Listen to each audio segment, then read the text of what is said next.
Good evening, everyone, and welcome to Seawolves Hockey Live. Tonight, live from the rinks in Hop Park, New York, the Stony Brook Seawolves take on the University of Rhode Island Rams in an ESCHL Division I matchup.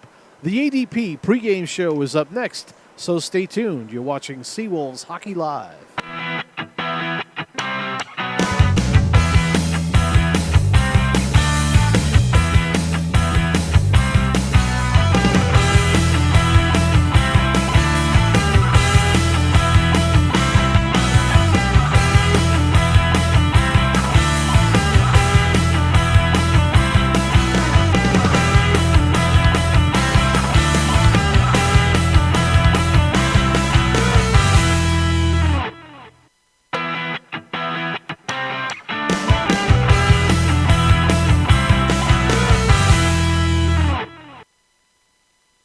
And good evening, everyone, and thanks for joining us tonight. I'm Andy Mignani, and I'm joined by Leah Leary, our color analyst. And last night we watched the Stony Brook Seawolves defeat the University of Rhode Island Rams 3-1. Basically, tonight Stony Brook's looking to double their pleasure and look for that second win against a much depleted but still very talented URI team. Leah, that was a great game last night. Boy, oh boy, from top to tail. It was back and forth, and it was just that last period was worth the price of admission, that's for sure. I just wanted to give a shout out to a couple of homes in Jersey, I think, are joining the telecast this evening. So we got some parents and family members joining us out there. So hello, everybody out in beautiful New Jersey. Hopefully they have their power back by then. By now. Well, yeah, I would hope so. I mean, that was a pretty devastating Halloween storm. Speaking of power drains and New England getting slammed by this storm, the power drain on the University of Rhode Island team was pretty evident. And unfortunately, I don't want to remind any Rhode Island viewers that they're in the skids right now, a little bit of a losing streak. And this is a little upsetting considering the last few years of this squad. And the success that they've had. Oh, well, Joe Augustine took over the team in 1989, and they immediately shot to national prominence. And since then, let's see, I got some notes here. The URI Rams have posted a winning record ever since, and we mentioned last night that the last 8 years they've had a minimum of 20 wins or more. It's incredible. Last year, they were 31-5. Phenomenal. So they got. I did some math here. If they win the rest of if they run the table, they got 24 games left. They'll equal last year's record. I think they have a few more little dance contests with Penn State. Yeah. So that's going to be pretty tough. Their press release from before the season started this year, they said, "Well, coming off a season of 31-5." And where we won the league championship, some think that this is just a second national title in the wings. And unfortunately, I don't. I think that the injury bug has got them. I think a little confidence bug has got them, and we'll see what happens tonight. If they can bounce back tonight, they may have some hope. This is, again, for Stony Brook, it's important. They just separated themselves by one more game now because URI was sitting in fourth place behind them. Right. But again, to get to nationals, as we know, it's about the rankings. So the teams that are ranked that get in are going to be at the dance, and the ones that don't get in, it's because their rankings slipped or they just weren't ranked high enough to get in. So Stony Brook ranking, I think they're still at 15. Right.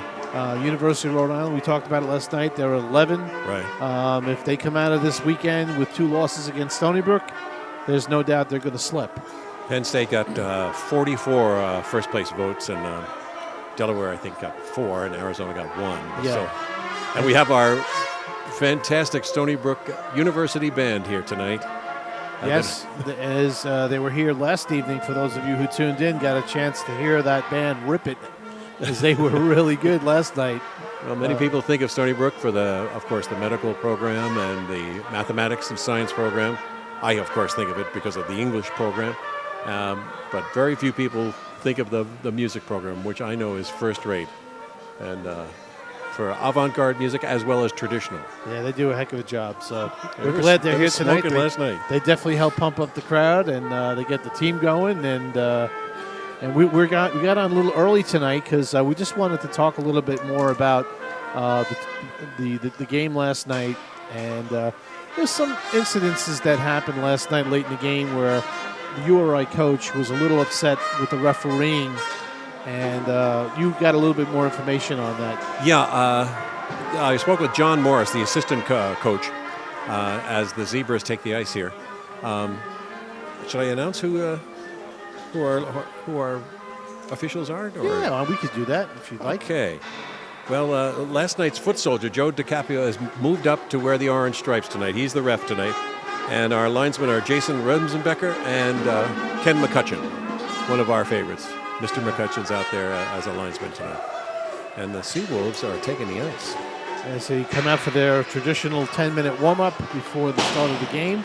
Yeah, I spoke with John Morris, and they were very upset last night because occasionally, and this happens, the linesmen are human, and they are just, and they're on the ice, so they can get in the way sometimes. And last night they got in the way a few too many times for the coach's liking, and especially on that one clearing pass when there was an empty net, and it led to an empty net goal. And that just lit them up like a Christmas tree, so keeping in the holiday spirit. Yeah, and then also last night there was a lot of stoppages. Net being pulled off the moorings more so than I think in any other night. So that kind of, slowed the flow down a little bit. And I think it's sometimes last night that helped the Stony Brook squad. They were at times just a little laggard in their jump. And at times when they were getting pressured a little bit, Chris Housel made a couple of nice saves. Net comes off the moorings. Yeah. Whistle blows, and we get a chance to, take an extra second to catch our breath. So I think, in the same token, Stony Brook was doing it to URI as well. So let's see tonight if the Nets pop off the moorings at key opportune moments to give teams a breather. Tonight, it's so tempting to when turning behind the net just to grab the pole, so it's an easier turn. Yeah, absolutely. We're gonna take a short break.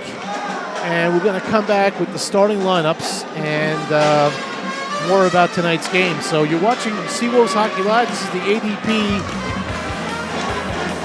pregame show. ADP, the business behind business. The teams are warming up and the band's are warming up. So we'll come be on right back.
And welcome back to Seawolves Hockey Live. Andy Vignani and Leah Leary, as we're going to go over the starting lineups for tonight's game. Why don't we pick up the? Are we on? Yeah. Why don't we pick up the URI squad first? Sure. The URI Rams, coached by Joe Augustine, and assistant coach is John Morris tonight.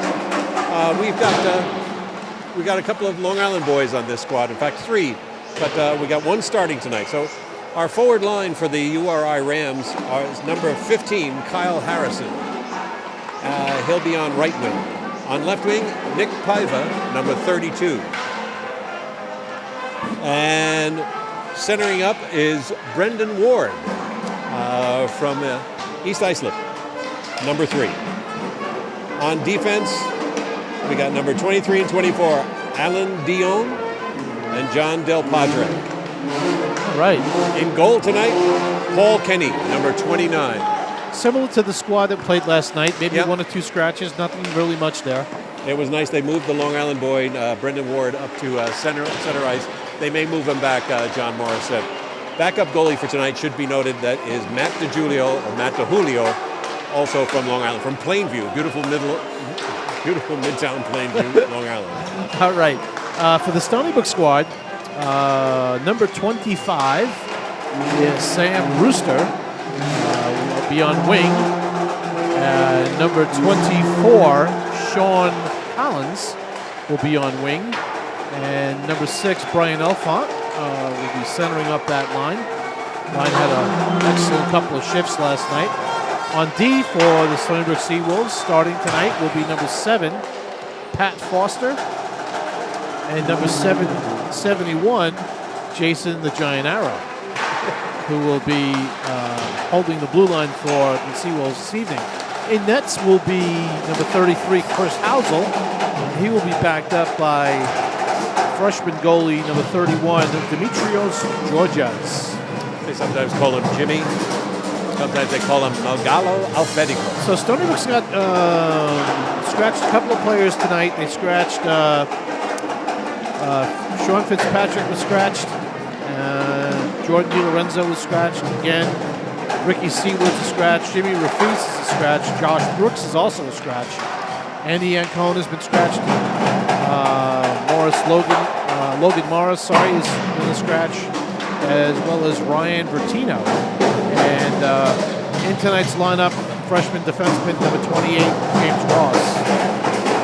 So we'll see a couple more freshmen D in the lineup. Matt Miano's a freshman D, and so is James Ross. And scratches for URI. Yeah, URI has more scratches than an old car here. We got Andrew Marks. I'll just go through numerically. Number 6, Kyle Tourneau. Number 7, John Augustine, the coach's son, by the way. Number 8, Sean O'Neill. Number 14, Alan Tush. Number 17, AJ Chua, which is one of their scorers, unfortunately. He's out with an ankle. Number 18, Justin Crute. Number 19, Eric Menard. Number 20, Mike Tite. Number 22, Jay Dupras. Number 26, Ryan Maloney. Number 26, Sean Tingley, has a little concussive problem. Sitting down tonight is Andrew Sherman, last night's goaltender. And that's it on our URI Ram squad. All right, so we've got our lineups, we've got our scratches, we know who our refs are, and we're listening to the Stony Brook Marching Band getting their With that one fellow, warm-ups in as well. blowing on a piece of PVC pipe. It's about 5 feet long and about 2 inches wide, and he just gets some noise out of that thing. Yeah, it's kind of like a piece of PVC tuba pipe. I will be just interested tonight to see the demeanor of this Stony Brook team. It's almost like Dr. Heckle and Mr. Hockey here. They sometimes come out with the more confidence, or I was going to say than they deserve, but they should come out just very confident. They're a nice, strong squad. And then they almost get the wind taken out of them. I don't know why. Or complacent. Yeah. So let's see if they can come out tonight and keep that level up. Now, Coach Garofalo did say last night that he felt that taking away the second period, and he felt that the Seawolves, in his opinion, dominated. Okay. I mean, I know the second period was the period that the Seawolves kind of had a little bit of a lapse in, but I thought the third period was the tell-all for Stony Brook. Yeah. They played a very strong third period, and that's the tell of the tape. Right. Even though one goal was an empty netter, that second goal, that power play goal late in the game with 5 minutes left to go by Cassano, just really, it culminated what I thought was 15 minutes of solid hockey by Stony Brook. So. Yep, that was right after our guest commentator Andy Ancona last night said, "Oh, next goal will be big." Yeah, and it was. Right. He was right. So, referees going over some of the things with George Nichols and Captain Dan Lassick for URI. They're going over the ground rules. We might be talking over some of the calls or missed calls from last night, or some of the things that they're going to be watching for this evening. So we're just at the end of the warm-up here, and the teams will be getting off the ice, and they'll be resurfacing, and Once that's completed, we will return for the start of the game and the drop of the puck. If you don't know what you're doing, you're watching Seawolves Hockey Live. And we'll be back soon, and we'll be back for the start of the game. Should be a good one tonight.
And welcome back to Seawolves Hockey Live as we get ready for the start of this game.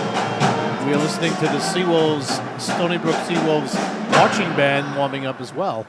And it's quite a treat to have the marching band here with us again. Wow. I got to tell you, just does something to the crowd. So it's great to have them here. Usually reserved for those football boys, but it's great when they come out for... And it looks like they got some new faces down here tonight. Maybe they've tapped into the younger group, but that's nonetheless, they're sounding pretty good. So we're just getting ready just before the start of the game tonight. And similar to the team, the director of the band chided his squad, saying, come on, don't waste it, save it for the game. Yeah, during if you get warm-ups. any really good looks out there, you want to save something really good. So, but before we get started tonight, I just ran past the URI coach and wished him well. And he looks like he's in good spirits, which is good. I know he was a little tentative before, but I think he's as he gets closer to the game, he's more in his element. Right. And he'll relax and know that his squad will go out there and give him a good effort tonight, I'm sure. So. Well, he is a pro. He's drafted, of course. We mentioned that last night. But also one of the 58th guy inducted into the Boston College Hall of Fame. So he knows when to put the game face on and when to. So when I saw him earlier tonight, he looked like he was into full first shift game face. Yeah. So I stayed away from him, as a matter of fact, and dealt with John Morris, his assistant coach.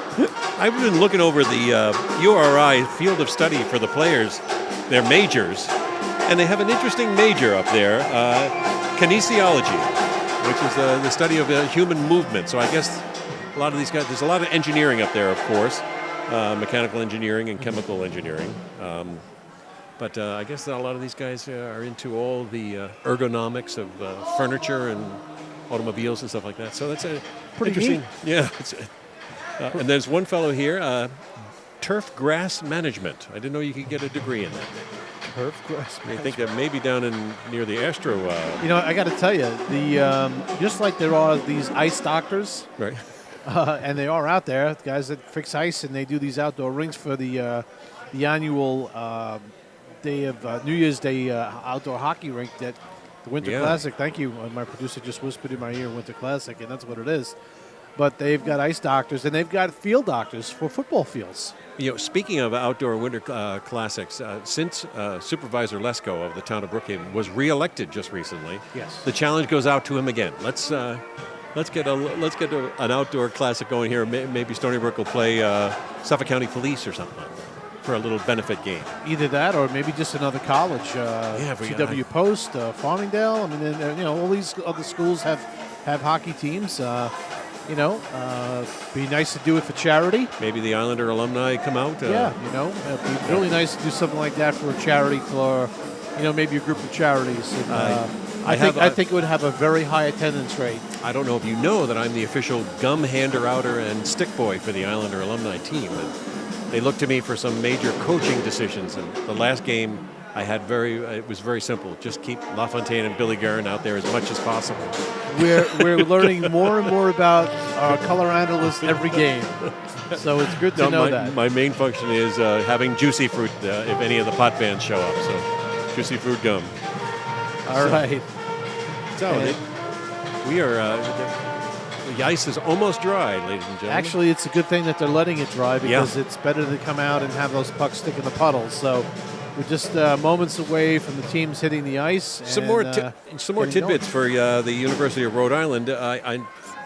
Ever since I was a young man, and only onto the male to female ratio, I think it was 8 females to 1 male. So it was a very popular school for weekend visits. Up at the University of Rhode Island, it's 6 to 4. A little closer. 61% female and is that 39% male. So what other? Well, I guess I should do one night. I should do Stony Brook tidbits. I always keep doing the visiting school, and there's some people out there that would like to know more stuff about Stony Brook.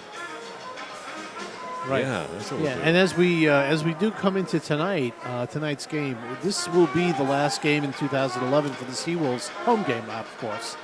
They will have another weekend on the road, take a break for Thanksgiving, and then through the holidays. I do believe we picked the schedule back up again in January, January 7th, for another home game, and that's when we'll be back. But keep visiting the website. For updates on the team's road games and updates on how they did. And if you really want to get more detail, you can go to the ACHA website and you'll be able to view the team's stats and all the teams that Stony Brook plays, as well as all the teams in the ACHA that are ranked for nationals. And you can see how all the teams are doing. So. Yeah, this could be the boys could be ramping it up for a nice little run here at the end, and hopefully URI can change their ways too a little bit after tonight. Yeah. Well, like I said, if Stony Brook can come away with 2 this weekend and separate themselves a little bit more from URI, certainly going to change in the rankings if they can do it. If they're able to take tonight's game, and we'll see how that goes. And again, once again, you are watching Seawolves Hockey Live, and from the beautiful rinks in Hauppauge, Long Island. Yes, and as the Zebras take the ice. Yes. But one thing I wanted to say, as we get closer to the start of the game, we want to let all our viewers know that you're watching Seawolves Hockey Live. This broadcast of quality collegiate hockey is being brought to you live and available on demand in high definition, and at no cost to anyone who views this broadcast. Other webcasts similar to Seawolves Hockey Live actually charge their viewers in excess of $5 per game. And the Seawolves will be coming onto the ice. So if you like what you're watching, call some of your friends, call some of your relatives, have them tune in and watch this broadcast as well.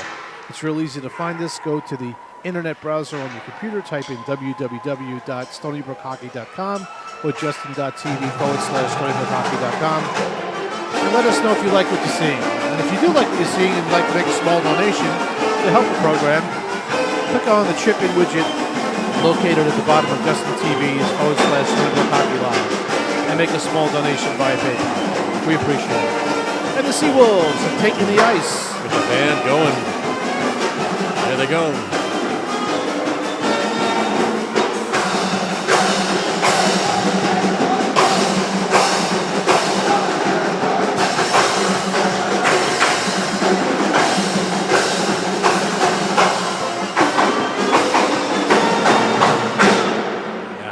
And we'll throw it down to our PA announcer, who will be announcing the starting lineups for both teams.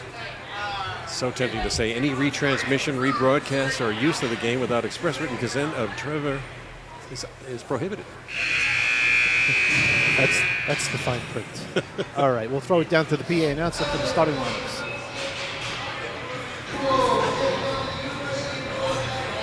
Not our regular guy.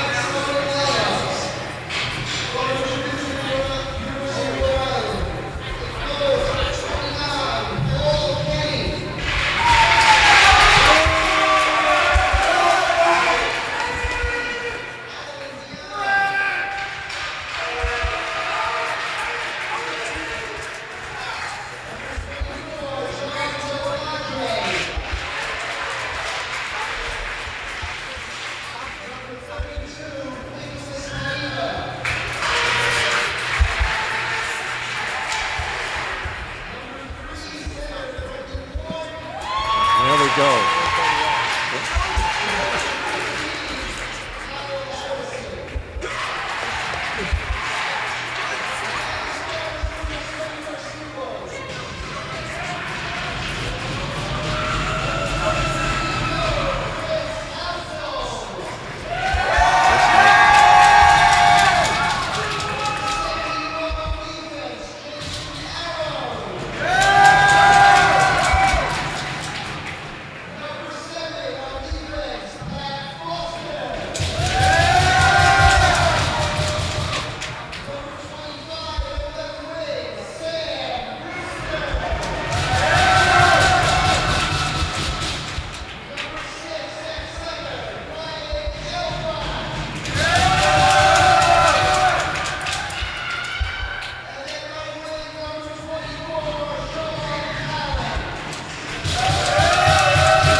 The puck. Playing of the national anthem is now commenced, and we are ready to start the game.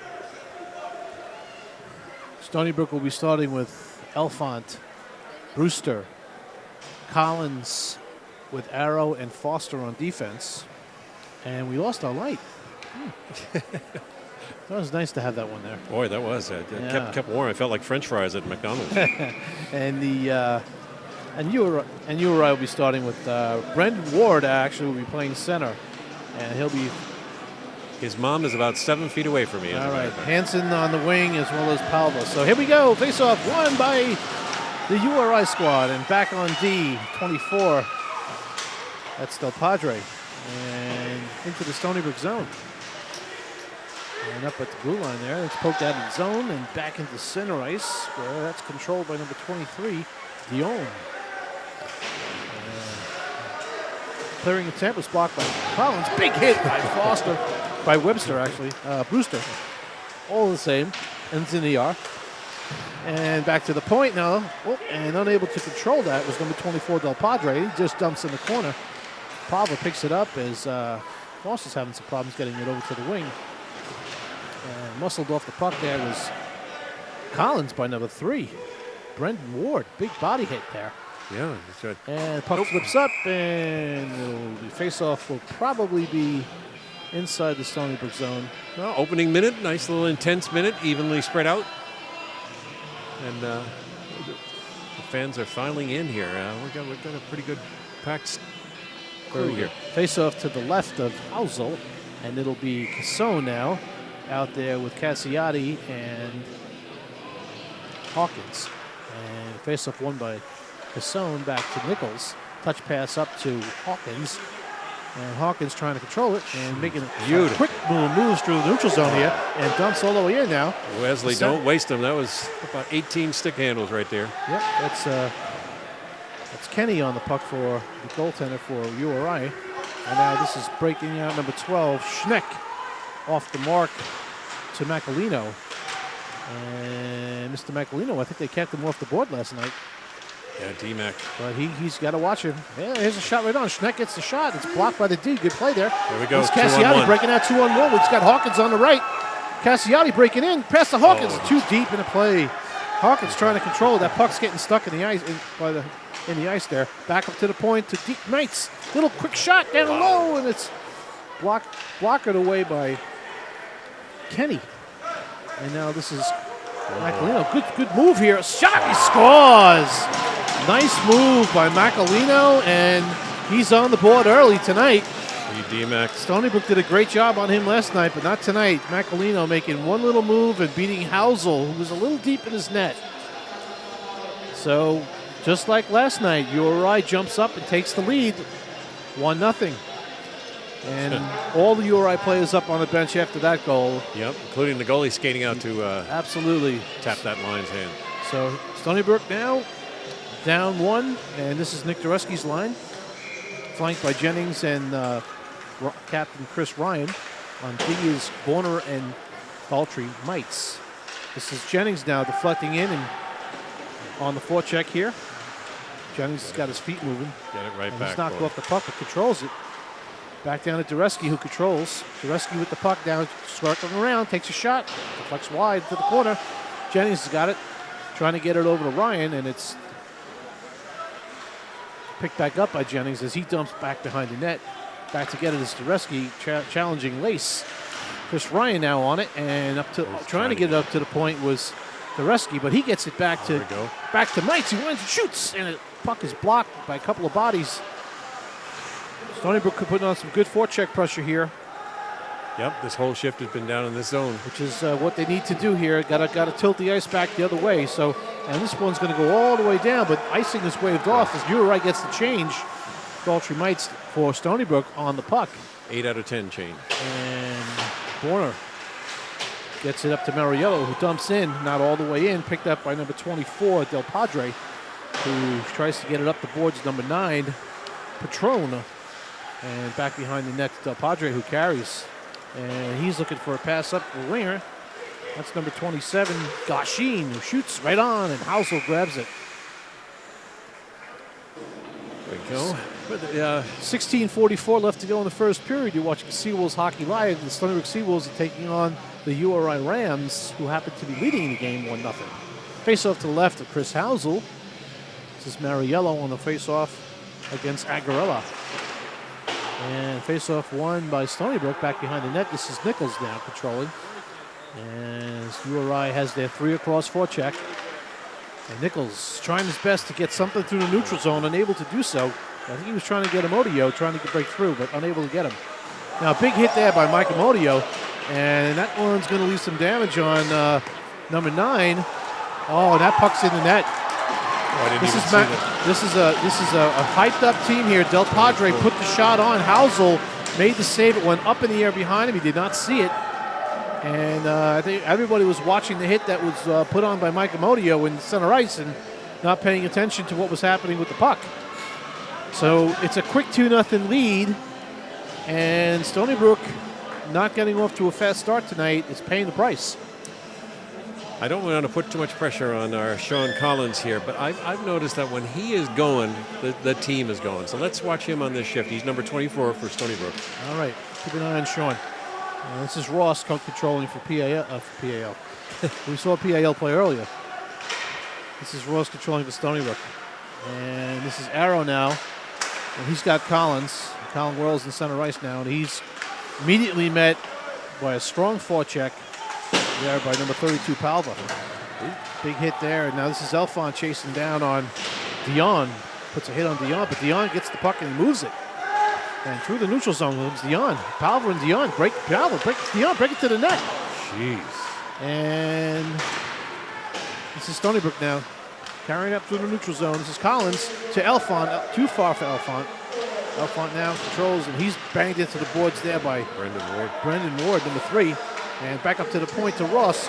Ross across over to Arrow, but unable to keep it in the zone. As URI has hit another gear tonight. They're moving the puck very well and skating very, very well. Puck's dumped in now. This is the captain for URI, Lassick, whose backhand pass attempt was blocked. Ross dumps back behind the back to Cassano. Cassano over to Ross. And Ross trying to get it back to Cassano. As the forecheck intensifies here, the deeper the puck is for Stony Brook, the more intense the forecheck is. Now this is Wesley Hawkins skating through, trying to make that pass to Cassiati sooner than later because he was open. And now Cassiati trying to get out in front, unable to do so. Blocked by the URI. And this is Cassiati again. Now Cassiati all alone in front of the net. He scores! Beautiful play. Great pair of hands by Cassiati. Put it right underneath. Right underneath Paul Kenny. Nice little double stick handle move and just with nice touch. Backhand, slid it right under him. Backhand, forehand, and then a little drop underneath right through the 5-hole in slow motion. Now let's see what happens. We got 2-1 game here. We got shots on goal, 5 for URI, 2 for Stony Brook. So let's see if this inspires Stony Brook to step their game up. And face-off won back by URI. This is number 5, Lace carrying now, and dumps all the way down. This will be icing. There we go. Face-off will come all the way down into the URI zone. Nice presence of mind by young Mike Cassiati.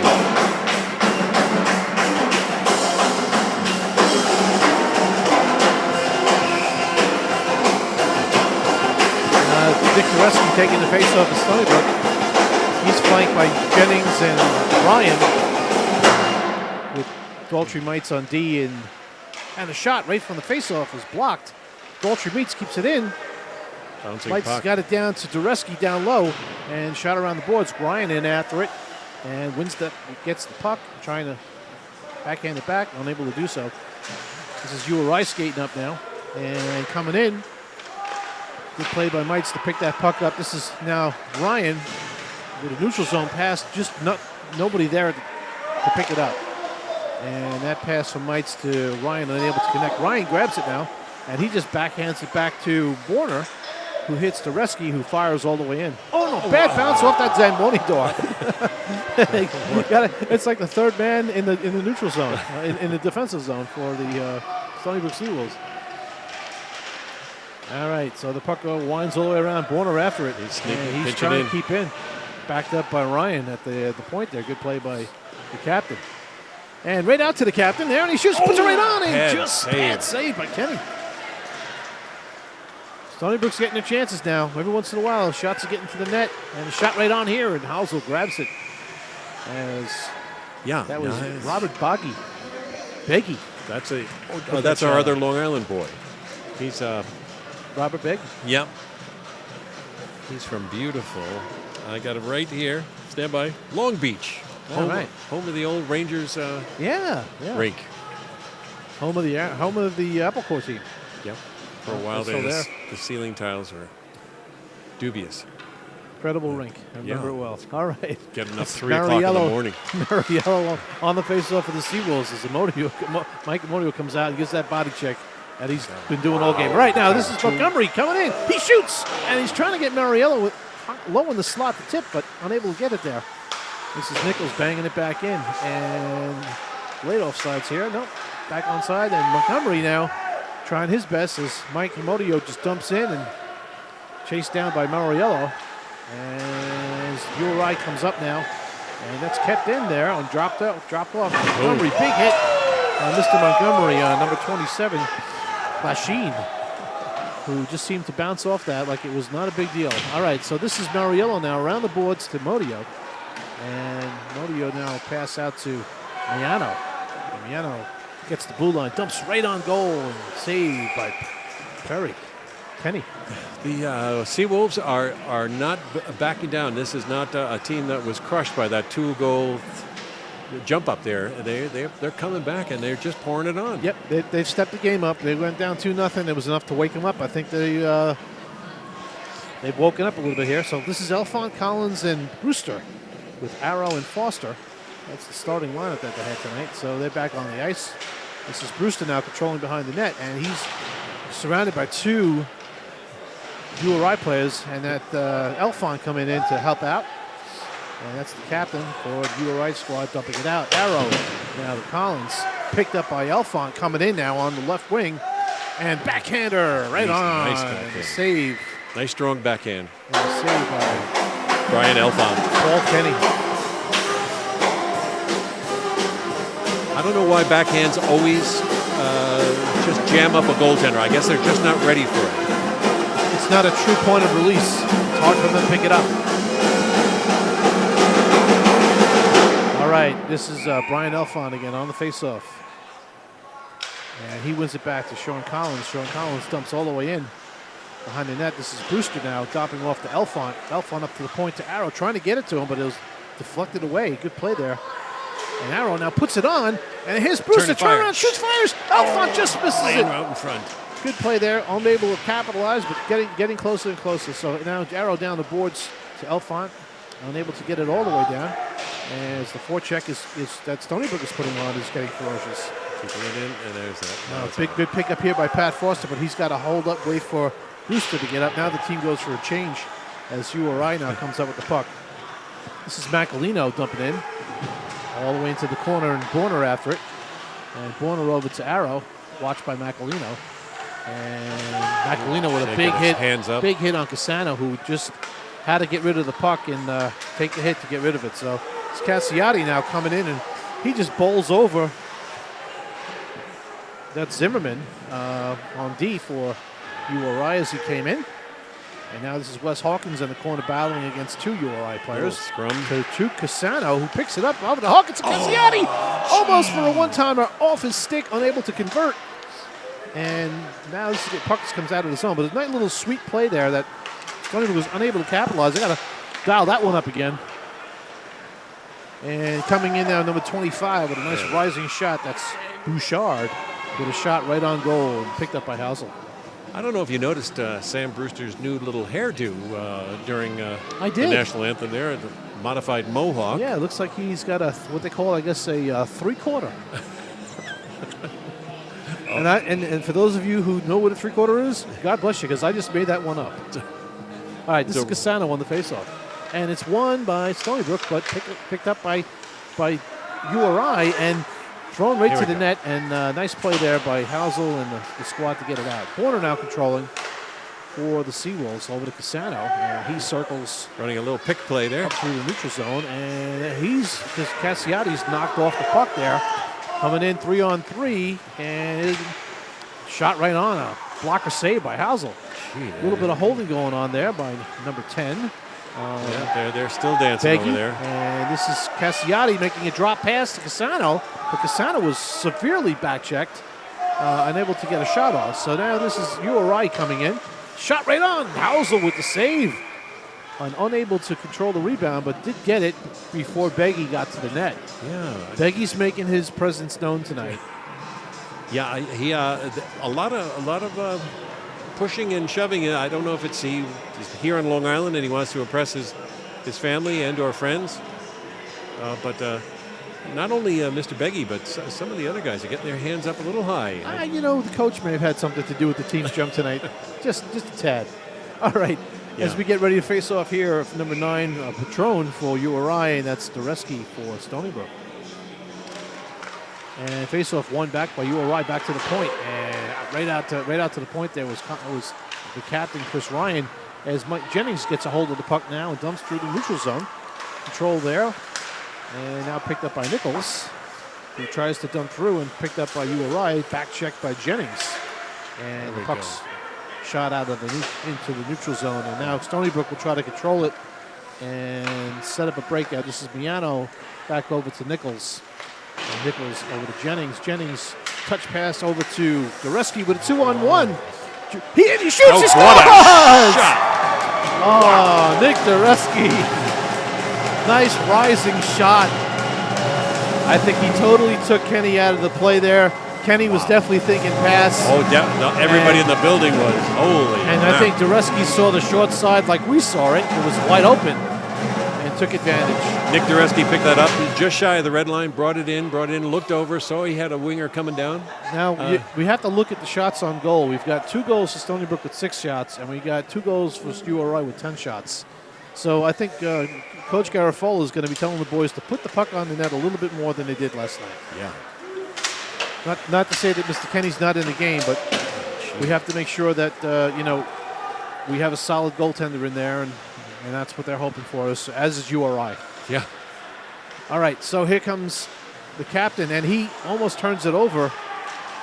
And through the neutral zone, number 15, that's Harrison, unable to control, winded around the net.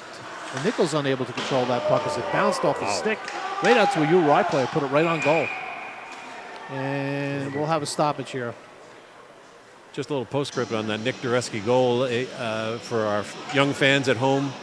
You notice he took that shot mid-stride, and he just put it up in the upper left-hand corner. Never stopped his feet from moving. Exactly. You never stop to shoot the puck. You keep your feet moving and catch the goalies and everybody else by surprise. All right, on the face-off. That's Mariello, and it's picked up by URI behind the net there. In the slot is Bishop, unable to get a shot off as he was well covered. And now this is Mariello making a great play to get the puck out of the zone here. Montgomery now deflects it into the URI zone. And followed up by Mariello, puck behind the net to Amodio. And Mike Amodio now controlling the puck at the half boards and trying to control it, losing it to Macalino, who you must be aware that he's on the ice, as he's a pretty strong player.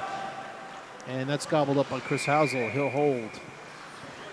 With 8 minutes and 1 second left to go in the first period, score is tied 2-2. You're watching the Stony Brook Seawolves and the University of Rhode Island Rams. You can join us tonight. This is Andy Mignani and Leah Leary, along with Anthony and Trevor. The complete team bringing you this broadcast. All right, face-off won by the Seawolves, and Jason Arrow controls behind the net, looking for that stretch pass and unable to get it through that tight neutral zone. As Brewster can't get away as he's being held up by Schneck. Now this is number 28. Tried to get that pass back to Bishop, and Bishop was tied up nicely by Foster. And there's a stick in the middle of the ice. It's kind of crazy. Mr. Schneck stick. Confusion. Schneck stick. All right, back to Jason Arrow now, who's trying to create some sanity amongst the insanity. As he goes back to get the puck now behind the net, and he's harassed by number 25, Bouchard.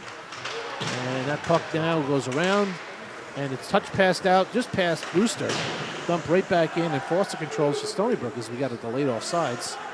As Pat Foster now, the puck is chipped into the URI bench. Sam wreaking havoc on the URI. He was tapping that fellow whose number is Robert Beggy, I guess. Again, I bet maybe Beggy's getting under their skin a little bit. Yeah. Sam was tapping him a couple of times on the head. Probably saying, why don't you get a Brohawk like I have here? Yeah. All right, Cassano won the draw for Stony Brook against 25. Bouchard won by URI, and now steps into the Stony Brook end. This is Ross for Stony Brook as he controls behind the net, and he looks up, skating up. His pass is deflected into the neutral zone, and now knocked down, picked up by Bouchard again through the neutral zone.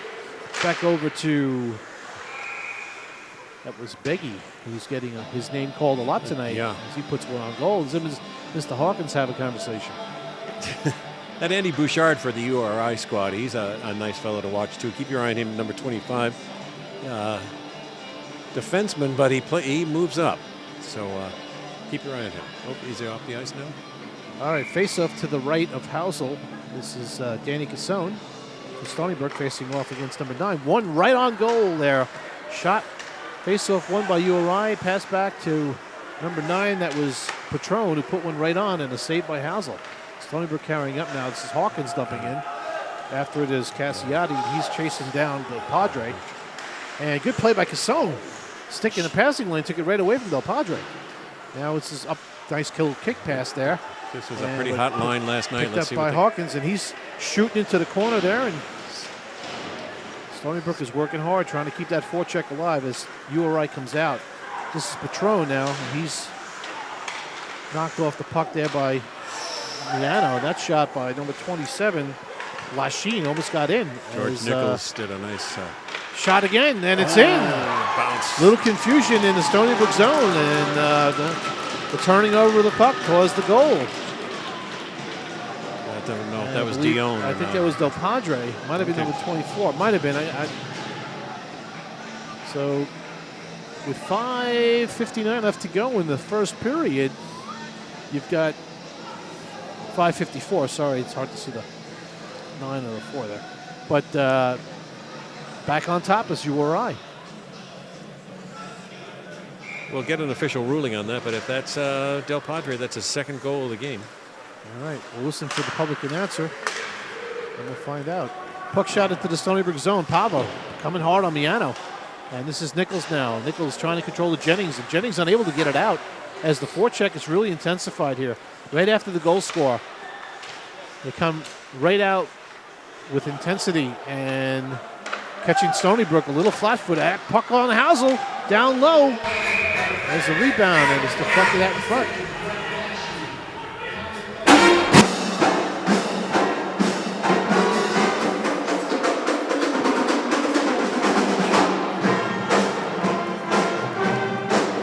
Boy, oh boy, mixing it up. Ref stepped right in.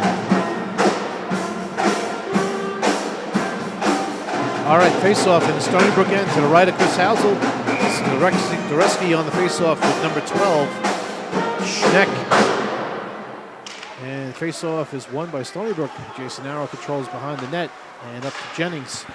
And Jennings pass to Dureski, just out of the reach and unable to get it through to into the zone as Dureski took a hit. This is Macalino carrying in now, and he drops it off and picked up by almost. Nick Dureski has just had a bunch of almosts there. Yeah, little puck magnet that Yeah, Nick so Dureski. Chris Ryan was just dumped inadvertently there by number 12, Schneck.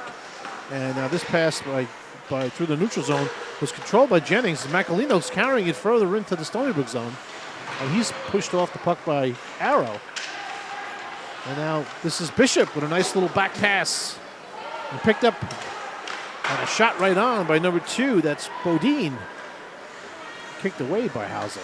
And this Pat Foster carrying that puck, just trying to get it in deep. Puck's not been in the URI zone, if you notice, for the past 2 minutes. It's been all down in the Stony Brook zone. So now this is Mariello controlling. Stony Brook needs to pick up their game a little bit again. They're going through that lull period. They need to just get. There it is. The pay to Montgomery. Now he comes in. He shoots through the legs. Fancy trying to get the goalie to be unfocused there. Nice opportunity. Little mixing up going on. Captain and We got Montgomery both going. Got Montgomery going up against Dan Lasik, the captain. Dan Lasik. They were swiping at each other. A little bit of size difference there, but nonetheless, I don't think Mr. Lasik liked the opportunity that Mr. Montgomery liked to bring to the net there. But nice little move by Montgomery.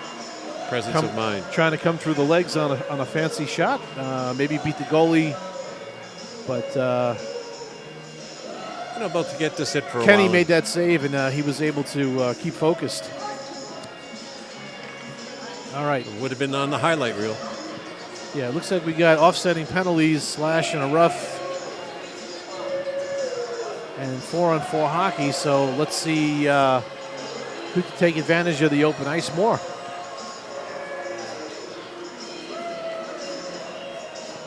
This The referee wants the penalties on the board. Yeah. Yeah, because they technically can't come out until there's a whistle.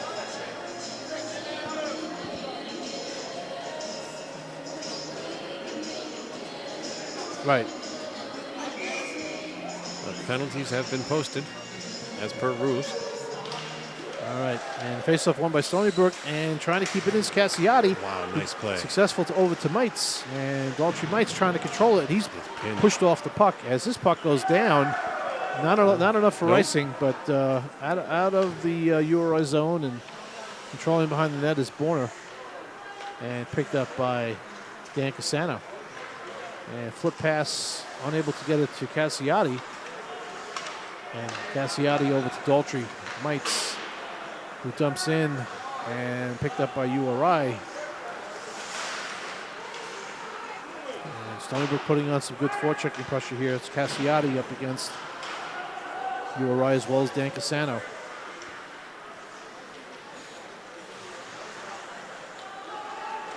And they're doing an excellent job, but Up comes URI now. This is number 23. Bouchard, a shot right on, a save by Bouchard. The shot was by number 23, Dion, and the save was by Housel. Again, this is Dion carrying in, and he loses it in center ice. And now this is over to Lace, who just dumps in, trying to get around Borner. Good play by Borner to hold off Lace. And Daltrey meets now around the net to Arrow, or Borner actually, who's having some problems with the puck. Bangs it off the board. And picked up by URI, and this is Lace in center ice. Neither squad getting anything going with this 4-on-4. I shouldn't say that right now. Yeah. Oh, shot right on. Looks like it hit Housel in the mask. And that puck is shot not all the way down. This is Bodine picking it up for URI, and he'll circle behind his net. And forecheck by Collins. About 10 seconds left in the offsetting penalty. This is Collins now battling down low. Number 18. Upham. Boy. Winded by Foster. Shot way over the top of the net. This is Ross of Stony Brook. And Ross hits a divot in the glass or something. It just died down there.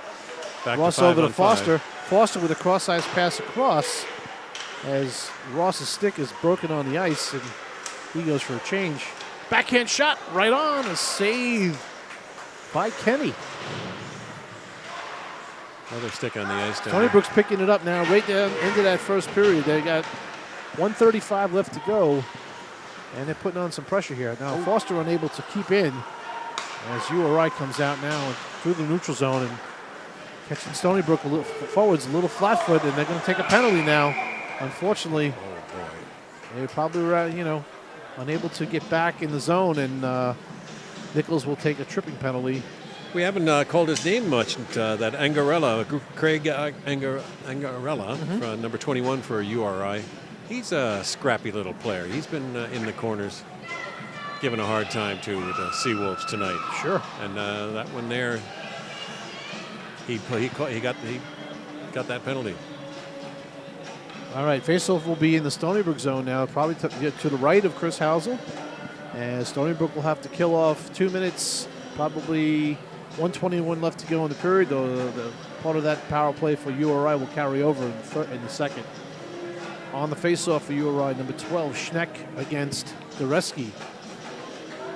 They have Justin Bishop, number 16 there, listed in the program at 5'3". I don't know if that's with or without skates.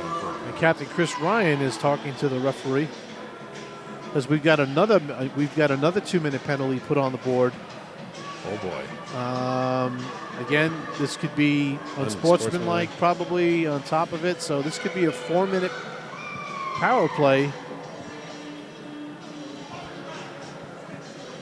So this is going to be a bit of a challenge here for the Seawolves.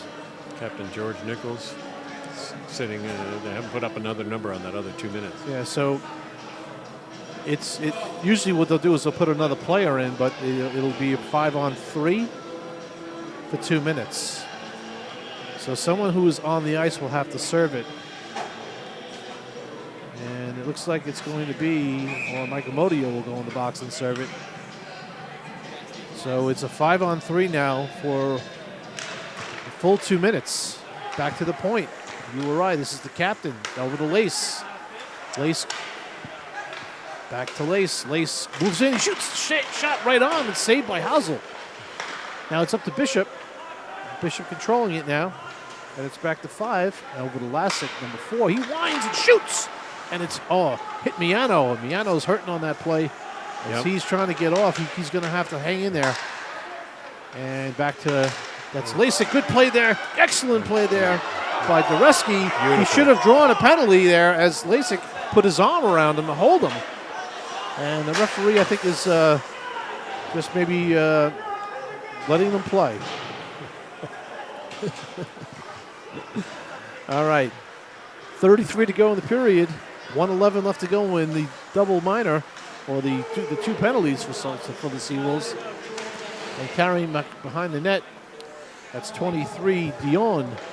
Dion to Lassick. Lassick's got time and space here, over to Bishop. Back to Lassick, who's going to wind, and he shoots, and a save. And Bishop with the rebound, puts it home.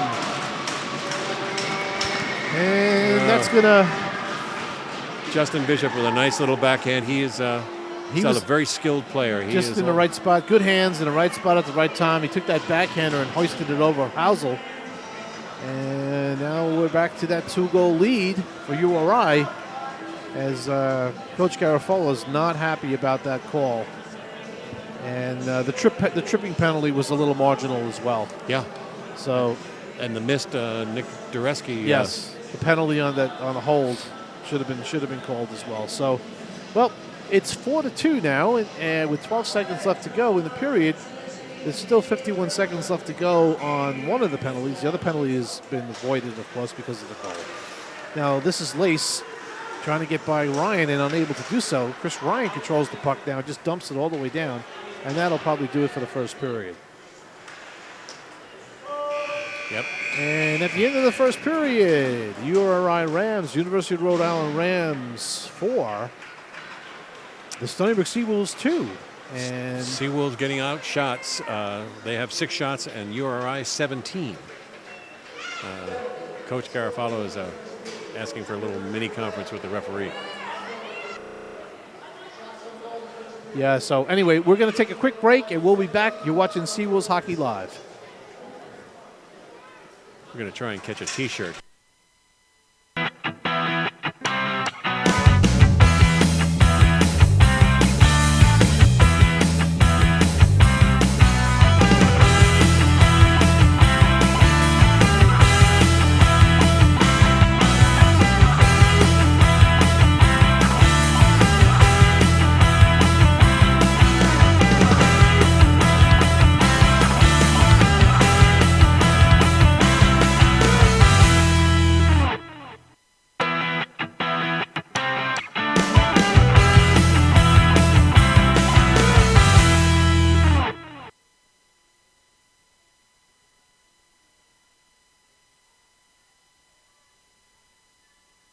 And welcome back to Seawolves Hockey Live. Eddie Mignani, Lear Leary. And referees have taken the ice, and the teams will be on shortly. We're just going to recap that first period. A lot of scoring. 6 goals were scored. 4 for URI, only 2 for Stony Brook. What do you got, Lear? Well, I got let's go through the URI goals. Our nemesis D-Mac scored the first one with assists from Beggy and Lasik. And then the fellow that we were talking about getting under the guy's skin, Angarella, scored the second goal with assists from Dion and Patron. Third goal was Glasheen unassisted. And then the fourth goal was that super skilled player, young Justin Bishop, with an assist from Lasik. And for the Seawolves, first goal was a beauty from Mr. Casciati, assist to Casano and Fitzpatrick. Fitzpatrick. I almost said Fitzgerald. And then the second goal was that scorcher in the upper left-hand corner by Nick Dureski with assists from Nichols and Johnny Backhand Jennings. All right. Stony Brook hits the ice as we get ready to start the second period. Delaware University of Rhode Island hits the ice as well. And at the end of that first period, Coach Garofalo was expressing his dismay to the official regarding a missed call during a 2-man down penalty kill that Stony Brook had to defend. And I think Coach Garofalo explained to the head referee, Capua, that he had missed the call and unfortunately caused the goal. So by not having that penalty call. So we're going to get started here. Unfortunately, too, there was a bench penalty there towards the tail end of the period that gave the guys that 2-man advantage, yeah. All right, shots on goal in that first period were 11 for Stony Brook and 17 for URI. So let's see if Stony Brook can rid this second period blah blues that has been the trait of the team. Unfortunately, they're starting a man down here. Yes. For about 30. Got 5 seconds. 35 to go in that kill, and that shot right on, blocked it away by Housel. Bishop right on that puck. And this is Hawkins now trying to break through. Jennings cutting it. He's got Hawkins behind him. Hawkins carrying the puck. He carries it to his feet. Shot right on. And a save by Kenny. Good opportunity there. Short-handed for Stony Brook. And coming down is Macalino. And he's block it off the puck as well and fire all the way down to Kenny, who controls it and holds it for the captain, Dan Lasik, who fires up to Macalino, circling through the center ice zone and making his way around Elfon as he carries it and shoots it right on in the screen as Jason Arrow lays one on Macalino to let him know, you're coming into my den. D-Mac coming in using Pat Foster as a screen and did a great job on that shot. Got it off using him as a screen. Exactly right. Chris Hausel was showing him what school he plays for. His sweater was facing right at him. Absolutely. And he's already stopped 2 good ones in this period. So face-off to the right of Hausel. And on the face-off will be number 10. That'll be Beggy for URI against Elfont for Stony Brook. And the face-off won back by URI. Shot right on and kicked to the side by Hausel. That shot had eyes on it. And that battling in the corner now is Miano. And he controls, tries to get it over to Nichols, and he does, and back to Miano. And Miano pass is picked off. And a shot right on here, and a save by Hausel. Stony Brook's got to use a quicker pass pattern. And this is now Collins skating in. And that puck is deflected high and gloved down by Kenny. As Matt Miano trying to clear the puck out in front of the face of the net in the air, swung around with the stick and caught the Long Islander boy on the URI squad, Beggy, right in the face mask. So I'm glad he had a cage on, but no call. Yeah. All right, we got away with one there. That's a dodged one. All right, face-off now. This is Dan Casano against URI player number 21, that's Angarella. And shot right on for the face-off win from Cassiati, goes high and wide. And Miano pitches in deep to keep it in, backed up by Hawkins. And now the puck is controlled by URI through the neutral zone. And Nichols picks it up and dumps out. And down for the count almost was the assistant coach there for URI as he's been a target tonight. Yes. Second time. Sam Brewster almost hit him in the first period. I think the veteran head coach knows where to stand. I just think, maybe he's has a little wherewithal. Yes. All right. On the faceoff, Dan Casano against, that's 27, Glasheen. And this is Daltrey Mites for Stony Brook to Wesley Hawkins, who sends it all the way in. Casano on the forecheck against Lace. And now this is, puck comes up and over the boards. Battled over the boards there by Cassiati, but the faceoff will be inside the URI zone to the right of Kenny. Second period, 18-14 left to go. You're watching Seawolves Hockey Live. Thanks for joining us tonight. Andy Bignani, Lee Leary. Face-off here, won by Casano. Tries to take it to the net. Elio, and a shot by Cassiati. As Dan Casano was dumped down. And no call made there. Now this is Hawkins battling in the corners. The puck comes up the boards. Try to keep it in there was by Ross, and the puck just squirts out. This is Ross controlling now, and Ross is looking for his pass out to Casano. Casano trying to dump it in, and is held up at the blue line there. As URI is doing a good job trying to stop Stony Brook from getting it deep in their zone. And now Cassiati's trying his best here to keep it in, but Daltrey Mites picks it up in the neutral zone. And to Casano. That's over to Jennings coming in. He shoots. And a save by Kenny. Good shift by Cassiati. Yes. And Stony Brook's trying to do some quick attack here. This is Foster controlling the Stony Brook. Now up to Jennings. Jennings tries to dump it. His second knocked down. Jennings is knocked down and no call. This is another chance where the refs really need to step up here and start making some calls. Jennings was knocked down well after he got rid of the puck. It should have been an interference. It was not called. Now this is Ross controlling for Stony Brook. And he's forechecked by number 15. That's Harrison. And now dumped off to Foster. And Foster controls behind the net. And he skates up. And pass across through the neutral zone to Dureski. It's picked back up by... Just shuffled into the corner there. Jennings on the forecheck along with Chris Ryan. And Arrow at the point. Dumps in. And Jennings picks up, and he's trying to hold off a forechecker, and he's unable to do it. This is Foster now in the neutral zone as he finds, almost had Chris Ryan, and the puck goes all the way in. This is the captain, Lasek with the puck, and he dumps off the boards through the neutral zone. The rescue back to Stony Brook to knock it back, and dumped back in by number 15 Harrison for URI. As Housel makes a clearing attempt around the boards, and nobody was there, but puck goes out of the net, out of the zone, and Bodine unable to control it as it bounced off his stick. This is Lasek controlling, and a pass across the middle there to Macalino. Makes a nice quick move around Mariello. Jason Arrow now trying to control it, and Mariello bounces it out and out of the zone.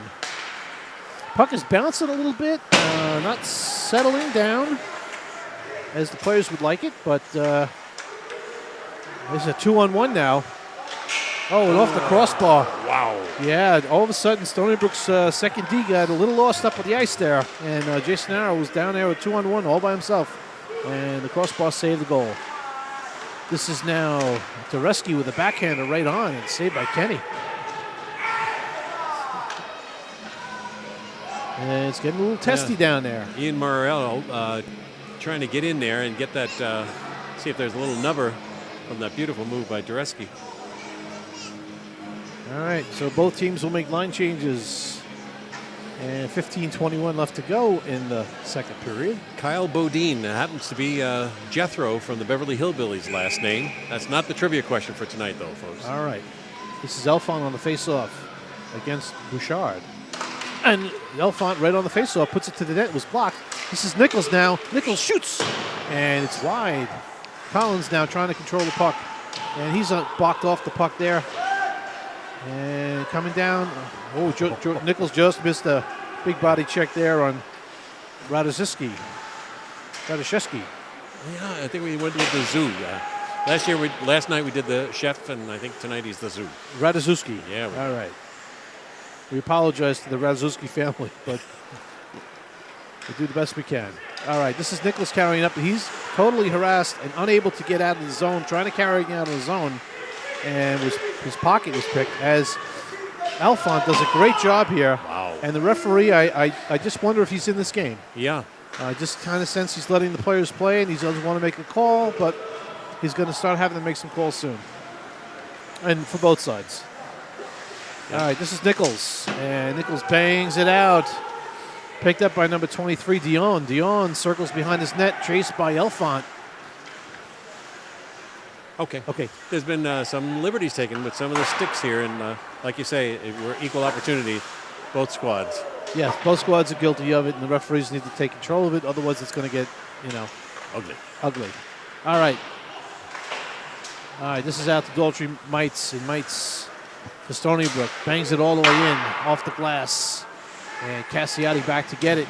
And Stony Brook's forecheck is just not right there right now. They're just not getting the puck deep enough to get a forecheck on. That was a great play there by Borner. Three attempts to keep that puck in the zone and preventing a two-man rush out, two-man breakout for URI. It's Cassano now behind the Stony Brook net over to Borner. And Borner's looking for Hawkins. Taps it over to Cassiati, who's being chased from behind.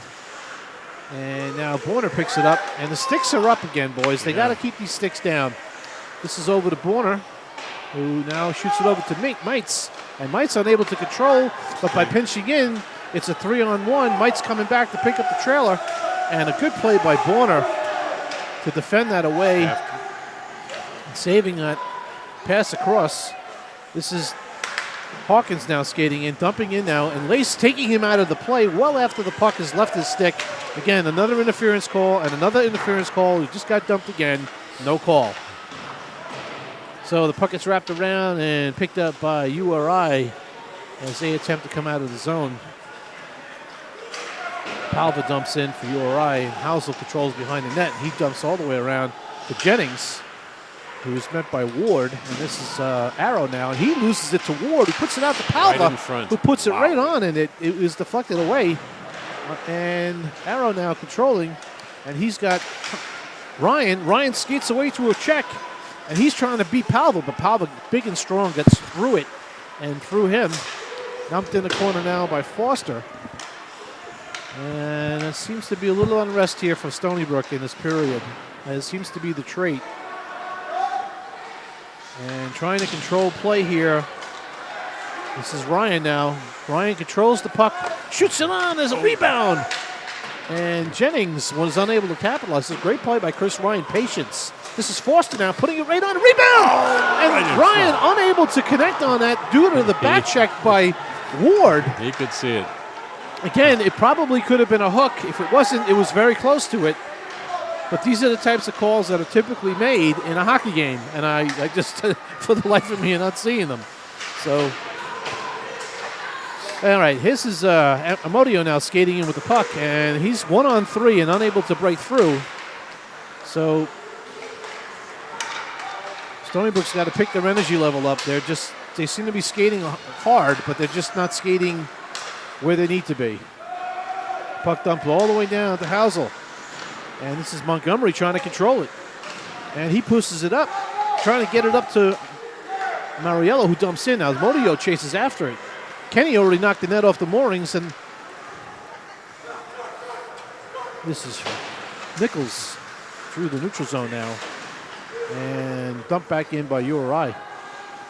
URI doing a good job controlling this game in the second period, not allowing Stony Brook to get many scoring opportunities. They're doing a good job on the forecheck. Mariello is just mauled. Unable to get through, sticks through the arms, through the legs, and up over the shoulder. Yeah, now this is a 2-on-1 opportunity for Stony Brook. A shot right on! Toe drag. That's Beautiful a nice toe shot. drag by Montgomery, using the D as a screen, and a good save there by Kinney. Well, I think that band is playing the official second period trivia question theme song. And we mentioned the coach of the URI squad, Joe Augustine, having a great career at Boston College and being drafted in the 7th round of the 1975 amateur draft. All right. What Islander was also picked in the 7th round of the 75 pick? Draft. Hello. Good question. Answer coming up. What? And Sam Brewster had an opportunity there. Unfortunately, I'm not able to capitalize coming out from behind the net. This is Nichols now.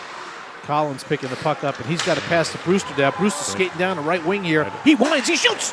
Block a save Went for that by corner, Kinney. upper left-hand corner. Good shot by there, Mr. Brewster. Yeah, way up high. We have some of the Stony Brook staff up here near the broadcast booth keeping track of the shots. And where'd you log that one? Way up high, right, Sam? Is that Sam there? Shooting in there? That Sam shot right there? Way up high near the blue line? Nice. Alrighty. They keep a track of where the shots are coming from from both teams on the ice. This period is whizzing along. You're not kidding. And Zelfon on the face-off against Patron. One back by Elfont. And to Ross, who puts it on. It's deflected. And URI comes out. Pass through the neutral zone. And into the zone comes URI. Corner puts a big check on the corner there. And now this is Elfont trying to control it. Unable to do so is Angarella has been spinning around down there. Yeah, as Glasheen got a shot right on, and Housel had to be awake. Brewster takes a big hit there, but able to power through it. And this is Elfont now being held up. We finally have a sighting. All right. Is that the ref waving at me? No, that's a penalty. We were hoping that the referee did not have a broken left arm, as we finally seen it go up. There we go. And that was a blatant call. That one was probably the most obvious of them all that we've seen. But if they're going to have to be at that level, then Stony Brook's going to have to be moving the puck a lot more. That was the pesky Angarella. He's been a little free with his stick, and that one he got noticed. Yes, the general rule is if the stick comes up to the hands, it's a call. But I guess they relaxed those calls. Perpendicular to the ice is the official verbiage in the rule book is perpendicular to the ice. So when the stick comes up into the hand area, perpendicular to the ice, it should be a hooking penalty. All right, this is Collins on the faceoff, and the power play line is out there. Wes Hawkins controlling the puck. This is over to Pat Foster, down to Cassiotti. Cassiotti looking for Hawkins he was for that open. one-time across, and he could not get it there. Now Hawkins with the puck. Hawkins cross pass, unable to break through. Collins with a nice chance there, unable to get it. And now the puck is shot all the way down. And I guess we're going to have a penalty on Mr. Collins there for a rough. Because naturally there's, well, maybe not. Hold on. Yeah. It's actually on Macalino. D-Mac did Not Collins. It was actually on Macalino, who, again, I don't know whether or not he called a rough or he put his hand on the puck. I didn't get the call, but we'll get it from the PA announcer. Yeah, I saw D-Mac go down, and I saw Sean give him a little shove. I don't know if that was retaliation. It was it was for hooking, a 2-minute hooking penalty. Maybe that's how Collins went to the ice. But it's a 5-on-3 now for a minute and 40 seconds. Let's see if Stony Brook can capitalize. It's opportunity knocking here, fellas. Absolutely. All right, here's the pass back to Foster now. And over to Cassiati. Cassiati back to Foster.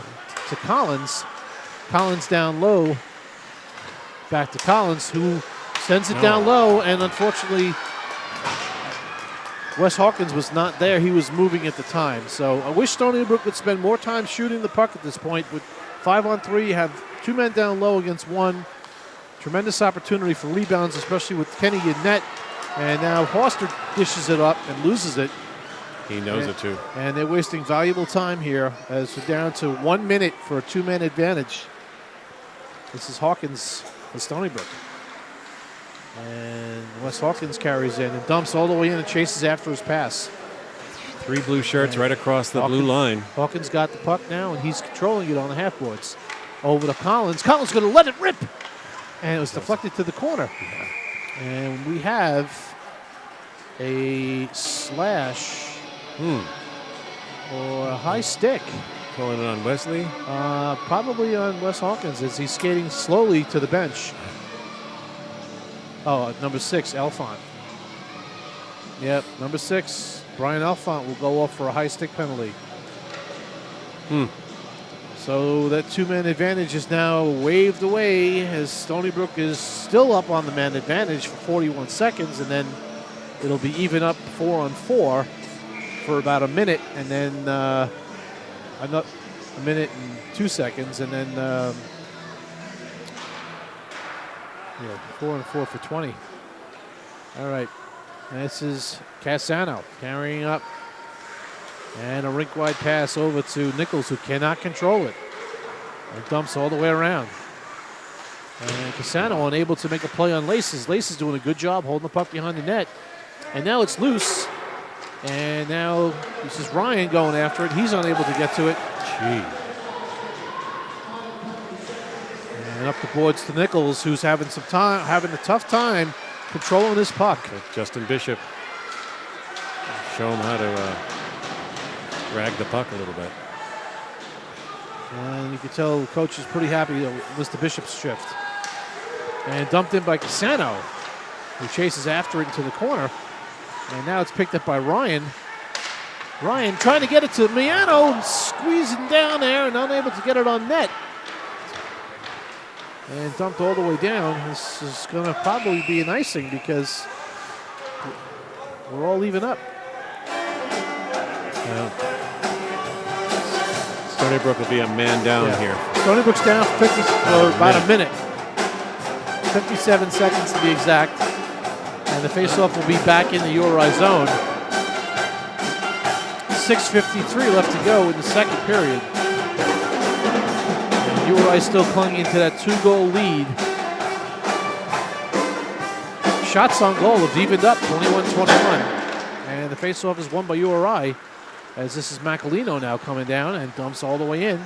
Chasing down after it is Foster and Radoszewski. And that passes right out in front there to back to the point to Lace. That's Pat Foster's stick behind the... And Foster doesn't have a stick, and luckily nice save by Housel as Foster lost his stick behind the net. Foster taps him on the helmet saying, "Thanks, bud." Now, this is the bugaboo that pops up every once in a while with Stony Brook in terms of the man advantage and no chances and no goals. It killed them in that little tournament showcase they were in. And so let's see if they can do something. Yep. And Next time. back on the ice is number 4, who hasn't left the ice since the power play started. And Mr. Lacey gets a lot of ice time. Senior captain for the URI Rams. As they battle down on the half boards, and the puck is squeezed out by Jennings. Going after it now is Jennings, picks it up, and he's offsides. Oh, drat. Nick Dureski giving the big Lasik a run for his money. Yeah. Each time you say face-off won by URI, I want to say no, I have nothing to do with it. Sorry. All right, 10 seconds left to go with the man advantage for the Rams as this is Wes Hawkins on the face-off against Patron. Yes. And the face-off's won back by URI. Over to Lesick. And he turns around and up the boards. Too hard for 21 Agarella. We're all even up now. And this is Daltrey Mites behind the net as he sets up for the breakout. And the pass up the boards. This is Cassiati now through center zone and skating in, trying to do it on his own here. Lasik poking in the crowd there, getting it out. That's a good play. Oh, almost a good play there by James Ross. Unfortunately, unable to do it. And here's a shot right on and saved by Housel. And Daltrey Mites clears out the crease there, letting Mr. Agarella know my goalie has the puck. The bench is over there. And you don't. Face off to the left of Housel. It'll be Pisano. Pisano wins it back to Ross, who bangs it out, and trying to get past it was Hawkins, who was taken down by Lace. Now Cassano was dumped, and Cassano picks the puck up again, now skates in, as he puts a backhander just wide. Cassiati dumps behind the net to Cassano. Cassano now finds Hawkins behind the net. Hawkins will send it up to Daltrey Mites, cross over to Ross, who dumps behind the net. And Cassiati on that puck, along with number 18, that's Upham. And puck is shot back to Ross, who dumps it deeper, tries to get it further down if he can, and back out and back into the hands of URI. That's Harrison dumping in, and Daltrey Mites being driven to the boards by Palva. And Harrison trying to come away with it. Palva again squeezing off Mites, trying to give Harrison an opportunity to skate that puck out, but good job there by Daltrey Mites knocking him down. Tired of it. Yeah, his mask is loose. He needs to get off the ice. Yeah, they should have blown the whistle there. All right, pass to it was taken away there. Good play, and there's a breakaway now for Macalino. Shoots right on. Saved by Housel. He got behind Borner. Look at again. Macalino's one of those players, when he's on the ice, you have to know he's out there. Don Cassano with another great shift. He is flying tonight. It just reminds me of Al Arbor used to say to Wayne Merrick, if you had a winger, you'd be dangerous there, Wayne. Bone man, just to get John Tonelli and Bob Nystrom motivated. Yeah. And Don Cassano has been laying in some nice cross-ice passes and tip-in chances. And, you know, Dan had the winning goal last night. So, Macalino puts one on, but it's blocked. Brewster now sends across to Collins, but just out of the reach. And Mariano sends it up to Collins, and it's just past his stick. It's a time of the period where you got to watch your passes because the ice is, it's not smooth. And when the passes don't hit the stick blades, it can create some issues. So here we go. This is number 12 for URI, and he's harassed by Borner, and along the half boards here trying to get the puck out of the zone. It's Macalino again controlling for URI. Sam Brewster now carrying through the neutral zone for the Seawolves. And Sam is going to be... get a little hip check there. I'll try to. Mid-ice, open ice hip check. Yeah, little offsides there. Cam Schneck for the URI squad, number 12, who was hitching a ride on the back of one guy's jersey there. His father is the coach of the volleyball team at URI. So they made a little pact. You come to some of my games, Dad, and I'll come to some of your games. There you go. All right.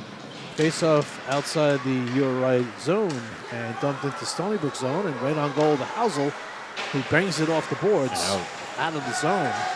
And now this is Foster across to Arrow. Hard pass, unable to control by Dureski, and coming right on, shooting as high and wide is Beggy. Yeah. As that puck comes off the net comes off the moorings. Again, dangerous passing. All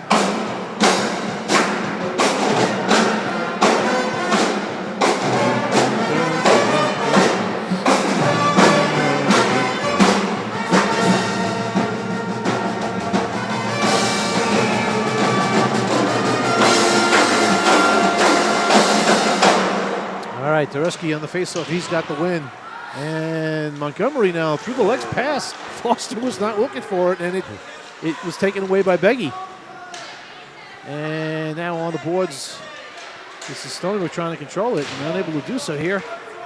Passed out. Captain Ryan trying to get to the puck, and the puck is just past his stick blade.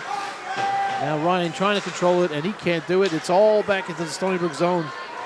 Jason Arrow chasing after it and just backhands it around for Foster. Foster's going to try to backhand it back, ill-advised, unable to get it there, and we got a hit from behind here on the URI players. Call for a charge. URI number 10, Robert Beggy, the pride of Long Beach, Long Island, just being an irritant on against the Seawolves tonight. Yeah, number 28, Radishewski.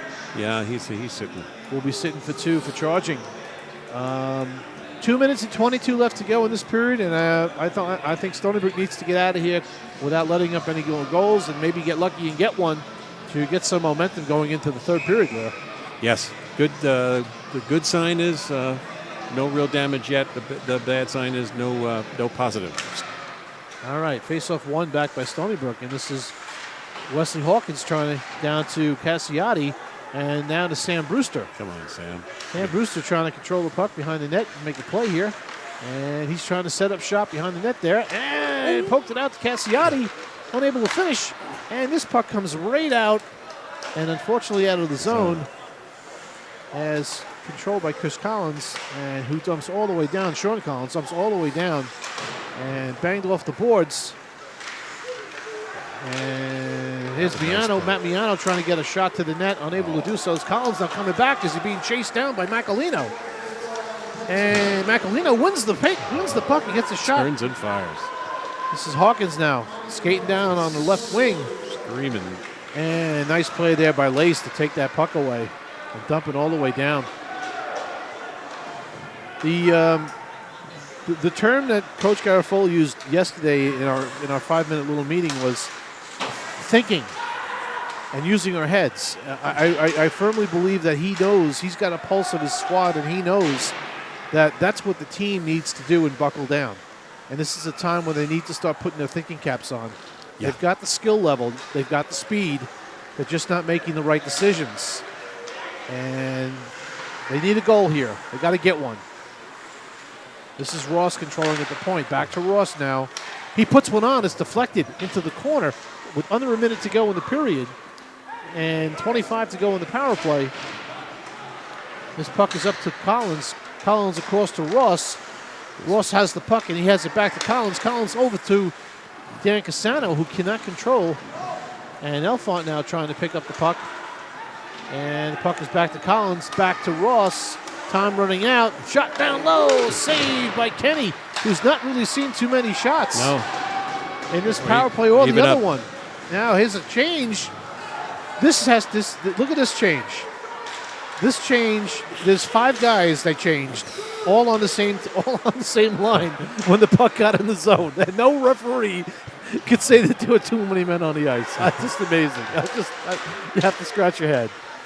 Anyway, as time runs out.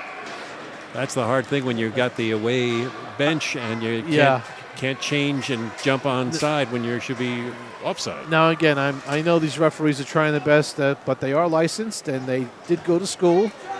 So we just want to make sure that referee DiPacqua was not kidnapped before the game started tonight. Well, all right. End to 2. The Stony Brook Seawolves are trailing the University of Rhode Island Rams by a score of 4-2. Shots on goal are pretty even. 25 for URI, 24 for Stony Brook. All right, setting up for a good third period. You're watching Seawolves Hockey Live. We'll see you at the start of the third. Here we go.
That Stony Brook band's got this audience pumped up. And you can see this blue jacket. This is like an episode of Star Trek. There's one odd color jacket here. I don't know if you're going to make it off the planet's surface here. Andy Ancone's with us again, ladies and gentlemen. How you guys doing tonight? Very well, Andy. Thanks for joining us again. Thank you. Here we go, round deux, as they say, third period. What's your thoughts? Tish, you spoke French, I think. What are you thinking? Stony Brook going to have a big third period like last night? That would be superb. All right. Andy, thanks for joining us and coming up in the booth. As we get into the third period, Housel bangs it over to Foster. Foster trying to control it. And it's picked up by Mariello now, who's screaming down the right wing. And that's a good play there by number 23. It's Dion. All right, URI carrying the puck up. This is Macaluso right around Montgomery. And a cross-ice pass and the shot right on the save by Housel. There's Macalino setting up a play again. Nice clean ice. Break it out there. All right, tip pass through the neutral zone. Picked up by Amodio. Amodio just dumps in and goes for a change. And this is Macalino. Bang to the boards by Pisano. And Piano now back behind and almost lost by Cassano. Good play to pick that puck back up. It's Wes Hawkins screaming down the right wing, and he's picked up by number 10, Baggy. As Bodine takes a seat right out in front there. There's nice defensive play there by Bouchard. And this puck's dumped all the way in, and Borner on the chase. 1, 2, 3, down low. And shot back in by Lassick. Now this is Cassiati now. And Stony Brook's trying to get the puck out, and they do. This is Hawkins now through the neutral zone. He's got Cassano. He puts one on. Good save by Kinney. Effective shot by Wes Hawkins. Cassano now dumps down in the corner. And Stony Brook's going for a change to kind of keep the guys fresh and rolling their lines. And this is Lassick carrying up, and he just gets it out to Beggy, who's just trying to get it deep and probably go for a line change, but he's carrying through. Daltrey Mike's right on him, but he's not able to control him. Pesky Beggy. Beggy's got some size, and he took advantage of Mites on that play there. All right, puck squirts out now. This is Jennings. Jennings over to Bryan. Got some skating room back to Jennings. And Jennings is lined up by Lace. As Upton tries to get, unable to do it, as Ryan steals the puck from behind the net. And he's battling back there. He's got some time and space with the puck, and he goes to the point to Daltrey Mites, who puts it on. Saved by Kenny. Rebound. Lots of rebounds, but the Stony Brook team is not in front of that net getting those rebounds. All right, this is number 9, Patron, who dumps in. And on the puck is Ross for Stony Brook. As he tries to get it out, but he's being harassed by 2 players by URI. As URI takes the puck and pass out to Patron, just missed. Shot on net. And this is Lace now controlling, and up to number 21. That's Angarello who dumps in as the URI team goes for a change. And I don't know why Ross stood behind the net there. You got a team going for a change. You got to have your head up. And the puck is dumped in. This is up going after it along with Collins. Collins sidesteps a swipe. Palver on the boards. And Ward picks it up and he gets it out. As Palver breaks out now with Harrison. And 4-on-2. And a shot right on. A save by Housel. That was a deceptive shot by Brendan Ward down low into the pads. Chris Housel holding on for dear life as they come screaming in on him. Yeah, URI is not taking the pedal off the metal here. They're keeping it down. I don't know. Maybe the pesky Mr. Beggy, number 10 for URI, has some fans in the stands since he is a Long Island guy. Yeah, he is going above and beyond his shifts. Shot right on. It's wide. And Elfont now trying to control and unable to do so. And this is Macalino coming in, shooting high over the net. It's Collins trying to get it out, and it's Arrow controlling the puck. And this is up to Elfont, who's trying to bang it in. Nothing seems to be going in the into the URI zone. Everything's landing in the neutral zone. I got that this shield is Macalino again. And his shot is deflected into the corner. This is the Paldre, and Arrow trying to control behind the net, and Pat Foster now up with the puck. There's an excellent neutral zone little trap going on here that I'm seeing, and Stony Brook is unable to break it. A lot of running around out there. Having some real difficulty as the forecheck comes in. It's now they're to a 1-2, 1-2-2, and playing it very disciplined and able to just keep Stony Brook frustrated, and Stony Brook is not able to penetrate. And this is creating some, as you can see what the game plan here is. The game plan is to just throw it back in and make them come out. Very smart play on Rhode Island's part. They're just trying to kill the time here. Yep. And Stony Brook has got to get to the neutral zone and get the puck in deep and put pressure on. Got it through that imaginary wall. All right, this is Hamodio with the forecheck on now. And Nichols backing off versus coming in. And coming out with the puck. It's a good check there. Good body check there by Nichols on Bouchard. But again, this is a situation here that is playing into the hands of URI because the puck is back in the Stony Brook zone. Now it's back in the URI zone. Stony Brook going for a line change. And puck goes all the way down as Miano missed it on the touch. And now Nichols and Housel have a little miscommunication, and puck is back to Nichols now. Nichols has got Hawkins breaking in. This is Wes Hawkins shooting wide.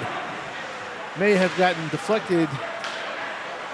And we got two Stony Brook players in the offensive zone, and now we're grouping through center ice.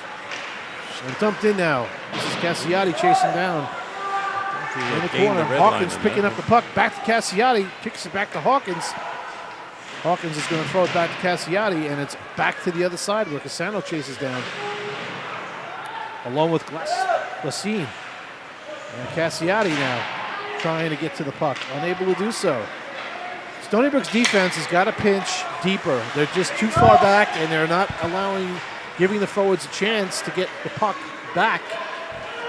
They're not challenging the breakout. That's a nice little hit by Captain Ryan there, as Lace was taking a little long with the puck, and as now Dietz falls in the crease.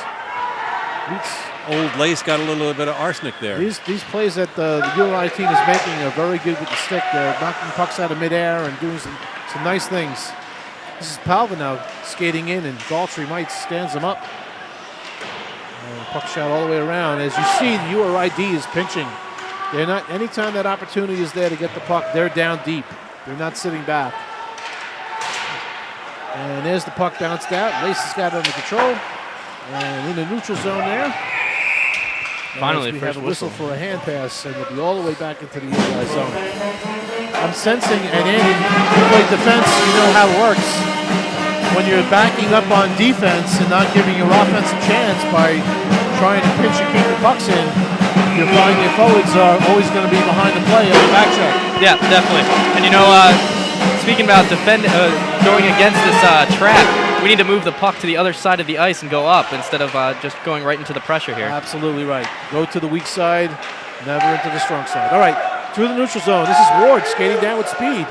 And Foster defending well against Ward. Puck around to Brewster now. Brewster tucks pass back out to Elfon. Elfon's skating down now. He's got time and space, and Collins is offside. Lost the line. Oh. Sean Collins just couldn't hold that foot down. Yeah. It might be a cliche, but the next goal is going to be a big one. Elfon had Whoever gets it. Elfon had some space, and I think he's trying to communicate to Chris Collins, to Sean Collins, to stay wide on this faceoff as he wants to try to go forward with it, I'm sure. Oh, now he's chased from the circle, and now it's Sam Brewster. Actually, it'll be Foster taking the faceoff. Keep your eye on Brian Elfon here. Yep. And that's the puck is dumped in, but not all the way down. And on the stick of Harrison, who loses the grip, loses his edge, and now it's picked up by Foster, who finds Collins. Collins trying to make a play here. This is over to 25 Brewster, and unable to get Elfon, but nice try, nice play there to try to make something happen here. And Collins now on the forecheck, trying his best. Defense, again, for Stony Brook has got to stay up on the play. They're backing up too much. They could be doing more help on keeping the puck in the zone by staying further in rather than backing up. You're down by 2 goals. You got to get 2. 2-goal leads, worst lead in hockey. Yep, you got to get 2. That's just the tie. You need 3 to win. You're not going to get it if your D's backing up like that. Now, there's an errant pass in the neutral zone, picked up by URI, and dumped back in now for Jason Arrow to control. Now, this is Modio. Amadeo back to Foster here. Puck is bouncing now in the neutral zone again. It's Mike Modio now skating in with the puck. And he puts one right over the top of the net. Mike Modio all over the place. Picked up by Schneck. And that pass is picked off by Bishop. Bishop now to Schneck. And Bishop puts one right on. Jeez. And Housel had to be sharp to pick that one up. There's Justin Bishop flying around again. Backhand, forehand, down on his knees. Yeah, he's already got a tally tonight on that 5-on-3. All right, face off to the right of Chris Housel. This is Dan Casano. And face off's won, and back to Lassick, who shoots it, deflected into the corner. Picked up by Bouchard. And that puck is controlled by Beggy. And now Stony Brook picks it up, but it's knocked down in the neutral zone. Right in. You got to get those passes higher. It's that 1-2-2, work it to the weak side here. You got to hoist them. Back down to the D. That's a banger off the boards, but forward's not in position for that pass. And back to Housel. And Stony Brook will try again. Coach Joe Augustine for URI nodding his head, so he's pleased with what he's seeing. This is Hawkins now with a nice pass from Nichols. And Stony Brook keeps it in. This is Cassiati back to Casano. Casano with the shot. Rebound. Into the whistle. Mr. Hawkins lost his chapeau. And they're separating everybody now as Hawkins is being... Wes Hawkins getting some face time here. Yeah. He knows he's on nationally televised. There we go. International. Internet, that's right. We are international. Sacre Bleu. Guten Abend. Das ist aber schöne Spiele. All right. The face-off will probably be inside the zone, but we do have a couple of penalties in the meanwhile. Oh, no. They're making Wesley sit down. We got Wes Hawkins in the box, and we've got Captain Lasik in the box. It's like coincidentals. 2 minutes each for roughing. Maybe they'll feel some shame. All right, 4-on-4 hockey here. Let's see if Stony Brook can capitalize. And that puck is won back by Dan Casano, right past Ross, and back into the Stony Brook zone. This is Cassiati, a cross-ice pass here to Ross, who puts one on, and it's all the way through. Stepping up is Pat Foster to keep that puck in the zone. Down low to Casano. Casano up to Ross. He should put it on, and it's blocked. And Foster's trying to keep it in as Cassiotti tries to get a shot off and unable to do so. This is Patron now dumping all the way down into the Stony Brook zone. That should have been icing, but it was played by Housel. And Pat Foster over to Ross. And Ross is just looking for an outlet pass here. And he had Foster breaking, but the pass was not on target. And this pass is right over the middle. Nice pass over to number 21, Angarella. And off. Good play there by Chris Ryan, take him off the puck. Moved by Chris. Good job getting him off the puck. This is Dureski now coming in. And Dureski slows down. And trying to make a play on the boards, dumps it down to Chris Ryan. And Chris Ryan is held off by Lace, number 5. And Dureski picks it up, walks out in front. And nice play there. He's having a great game tonight. Yeah, that was a nice move by Dureski. Saw the opening, nobody was there, and tried to put the backhander in. It's almost hard to believe that the shots on goal are 28-28. Right. Unless the shots aren't being tabulated, but Same deal as last night too. Shots were from last night. All right, face-off won by URI as they head down. Daltrey Mites puts Macalino to the boards. And this is Jason Arrow now with the puck, and that's up to Mites as Mites skates through the neutral zone, loses control of it, picks it back up, and now Mites carrying all the way in, and as Lace tries to line him up. Mites and him go to the boards hard. Dureski now controls the puck and dumps it into the corner. It's picked up by 24, Del Padre, who then comes behind the net and starts out. Stony Brook goes for a change as Del Padre carries in with speed and puts one on. It's actually blocked by Arrow. Miano now trying to control the puck. He's being hooked and unable to control the puck because of the hooking. It's for Robert Beggy. Yep, Mr. Beggy. Pesky. And that's Arrow being knocked off the puck there by 2 URI players. And right out in front, Sam Brewster unable to get the pass out front. This is Miano now dumping down low to Brewster. Chases in the corner and shoots it back around to Elfon. Elfon looking for a play here. Back up to Miano. Miano puts it down. He scores! That was beautiful. Matt Miano puts his first one home for the year. And Stony Brook gets closer by putting one more on the board. 7:59 left to go in the third period. And Stony Brook is now down by 1 goal. Matt Miano sitting all by himself on the point there, hoping that pass was going to come out from the back, and it did. I'm not sure if it got deflected, but it definitely hit something. I think it hit one of the Rhode Island players' sticks there, but that's how you scored from the point there. Absolutely. Nice low shot, deflected up. Good for Matt. Let's see if this picks the Seawolves up a little bit. Puck is shot all the way down, and controlled by Miano behind the net. As he starts out now, cross-ice pass here to Arrow, and that's to Wesley Hawkins, who just flex it in. Good play by Wes to get that puck deep. Stony Brook needs to get that puck and keep that puck in deep. This is Casano now, and he loses on a poke check, and URI skating down with it. This is Patron shooting down to Borner. Borner takes the hit and loses control of the puck. And the puck shot right through the crease to the other side of the ice. And now a big hit here. Pisano puts on Aguilera. And this is Cassiotti now coming up. Hawkins dumps in all the way down, and the team goes for a change.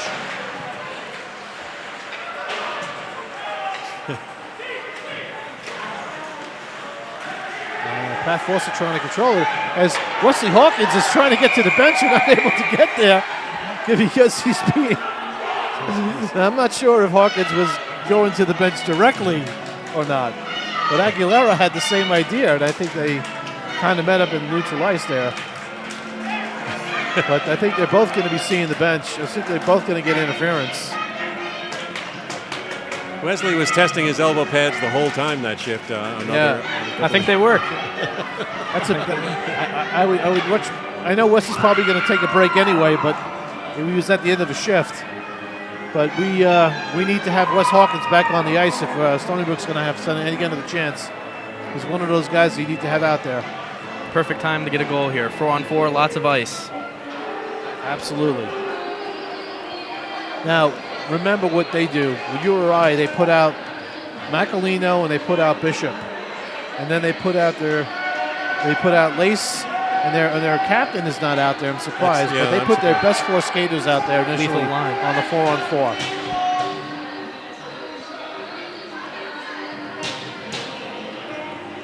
Now the conversation is, why is the faceoff inside the URI zone? Because it was a common penalty. They both got roughing or interference.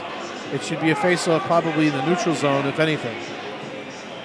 But the faceoff is down in the URI zone, according to the referee.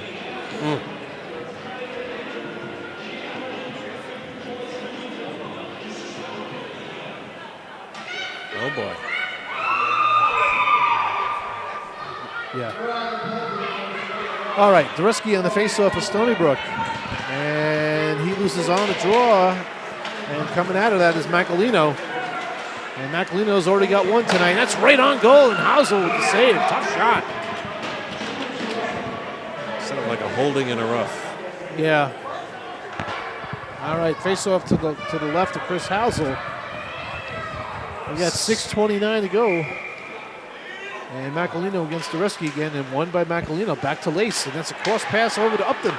Shot right on, and a save by Hausel. I'll take that, Chris Hausel said. And Upton with a nice wrist shot. Hausel there to take it in. Out at first base. All right, now face-off to the right of Hausel. Let's see if Dresky can win one here, and he's fighting hard. And, oh, right on. That's Bishop getting in there and taking that shot.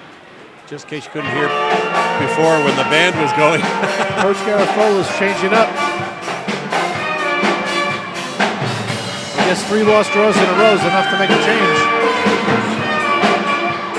All right, this is Collins on the face-off now, and now it's controlled by Arrow. It's over to Foster, cannot control the pass. Shots are even 30-30. All right, Jason Arrow now up to Foster. Foster's trying to control it, and the cross pass just past Chris Ryan. Are they going to call? It's going to go all the way down in there, but it was tapped. It should not be an icing, and it wasn't.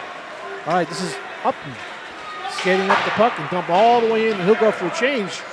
Jason Arrow should be aware that the team is changing and is coming up the ice. 3 out of 4 went off. And here comes Pat Foster now. Pat Foster now trying to make a play. Chris Ryan, who dumps it in, it gets by Lace. And back to the point. Now this is to Arrow. Gonna get a shot. Arrow's trying to control it, getting it down low here. This is Elfont. No, it's not. It's Montgomery. And Jason Arrow just bangs it back into the neutral zone. 50 seconds left to go on a double penalties for Seawolves and the Rams. 4-on-4 hockey here. And Foster up to Montgomery. Montgomery skates through the neutral zone and dumps all the way in. Chased down by Ryan. And Montgomery's there too. And he gets it to Ryan. And this to Dietz. Meets and it's off his stick. Ross tries to keep it in and unable to do so. This is now pass over to Patron, but he's at the end of the shift, so he's coming off. And now this is Ross skating in. Ross skating in, losing the handle. And the puck's turned over. Cassiati on the back check. Baltry Mites. Shot right on. A save by Hausel. I think that fooled him a little bit. Yep. He had some space in between the pads there, but he was able to knock it down. Cassiati trying to get the puck out. He's pinched off the play. And here, banging it back in again, and now chasing after it's number 28, Raziski. I'm killing that kid's name. And Ross is hit hard from behind. By none other than Mr. Beggy. And Beggy's making his presence known again. And URI's controlling the puck. Stony Brook looks like they need a line change here. At least the D. Back up to the point now to Lasic, who puts it on. It's deflected. And not able to get to the net. This is Bodine with a shot, and his shot is deflected down by Raziski. And Raziski comes and shoots, puts it on, and Hausel with the save. Right back out in front again, a save in the crease. Well, I guess we better get that answer to the second period trivia question in here. Let's do it. We're running out of time. Question, Joe Constantine, coach of the URI, was drafted in the 7th round of the 1975 draft. what Islander was picked in the same round? None other than Long Island's own Richie Hansen. There you go. Played for the Islanders, and his first game was with the Indianapolis Checkers, and the opposing center was a fellow named Gordie Howell of the Houston Aeros. How about that? Thank you, Lear. You're welcome. All right. Stony Brook now shoots the puck all the way into the URI zone, and that's Alphon on the forecheck along with Brewster. Yano trying to keep in, and Collins backing him up. Did a nice job. This is Brewster now behind the net, and the net's off the moorings. Richie Hansen is, by the way, as Brewster and Lace come to. First Long Islander drafted, and he can still go. He just played in a benefit game a couple of months ago up in Superior, and he was flying. He lives up in Northport. Beautiful daughter, nice family. All right. 3:33 to go in the third period, and there's that opportunity that we talked about. So, again, the puck out of the zone. Let's see what Stony Brook can do with the last 3 minutes left to go in the game here. They're down by 1. And here's the pass across to Lachine, who shoots it into the corner. Yano goes into the corner, and a puck shot around, and Foster controls it for the Seawolves. And up comes Pat Foster, up to Sean Collins. That's breaking the trap right there. Yeah, across to There we go, perfect. Alphon. Good play there to get through.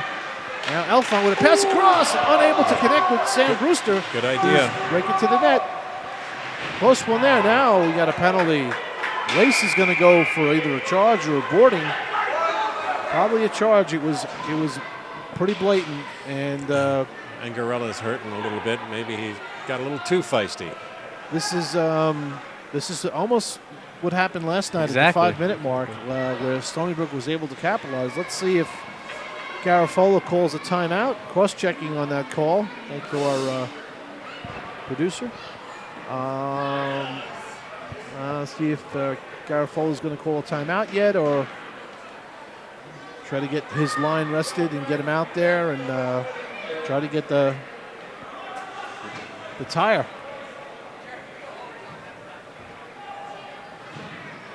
Definitely have to get some shots here on the power play. Yeah. Any risk, we take all risks.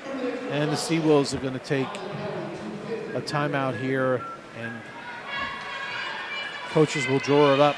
We'll also do a little tip of the helmet to Richie Hansen's dad, who many Long Island players of the old ilk, like some people up here, owe a lot to Coach Hansen. He was instrumental in the early days, back before Long Island hockey flourished. So, Coach Hansen, wherever you are. All righty.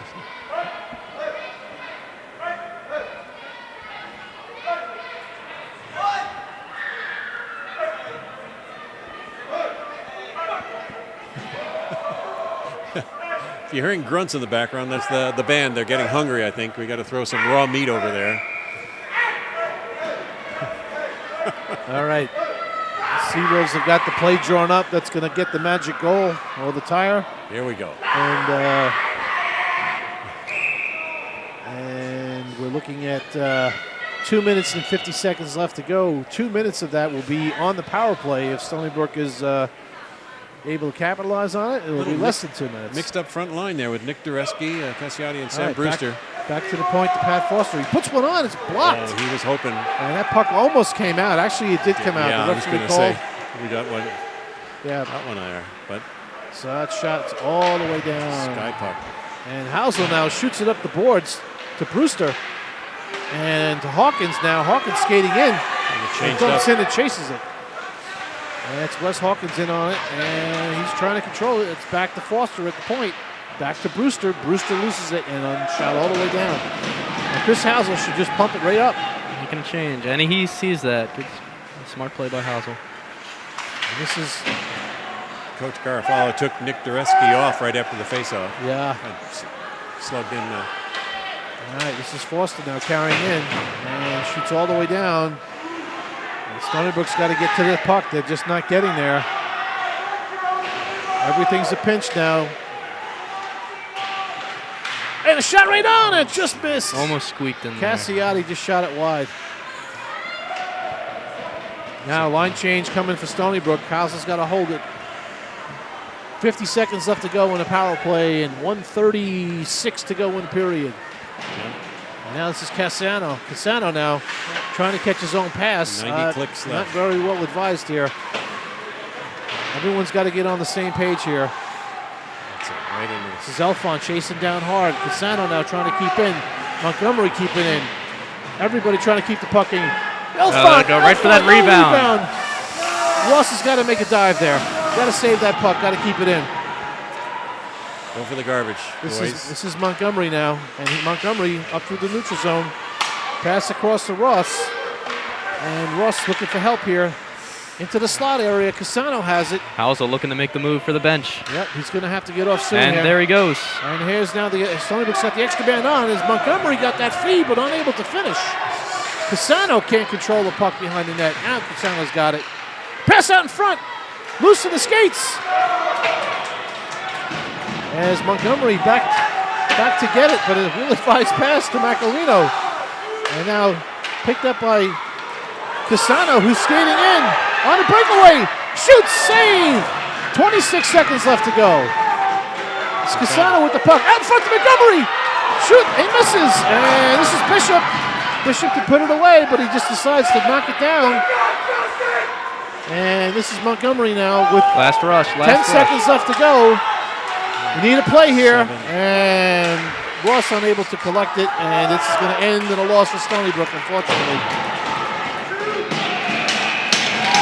As URI ends the Schneid after 8 consecutive losses and beats the Seawolves by 1 by the final score of 4-3. Lear? Yeah, they played like the 11th ranked team that they are tonight, but our Stony Brook boys, no real shame. It was a great game. You got to give the Rhode Island team a lot of credit. They're down a boatload of starters, guys that are just not in the lineup, and they've got a bunch of freshmen that are stepping up and making it happen. So I guess the coach is going to be pretty happy tonight on the bus ride home because they made it happen for them. And although the Stony Brook Seawolves did play a very good game outside of the second period, close game. None of these games are blowouts, which are good. I feel this league is probably the most competitive in the country.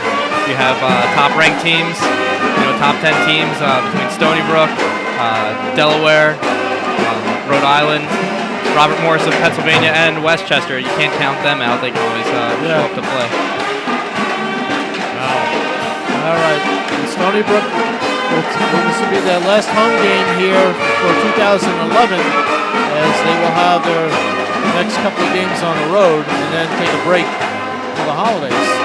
But Andy, thanks for joining us tonight in the third period again. It's great having you here because just having that perspective and someone who's very close to the club is a great thing, so we appreciate it. Thank you, guys. Hope to see you next year. Okay.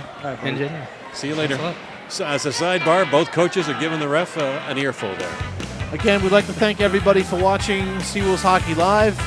On behalf of Andy Mignani, Trevor Mignani, Anthony, and Lear Lurie, enjoy your holiday season, and we'll see you in 2012.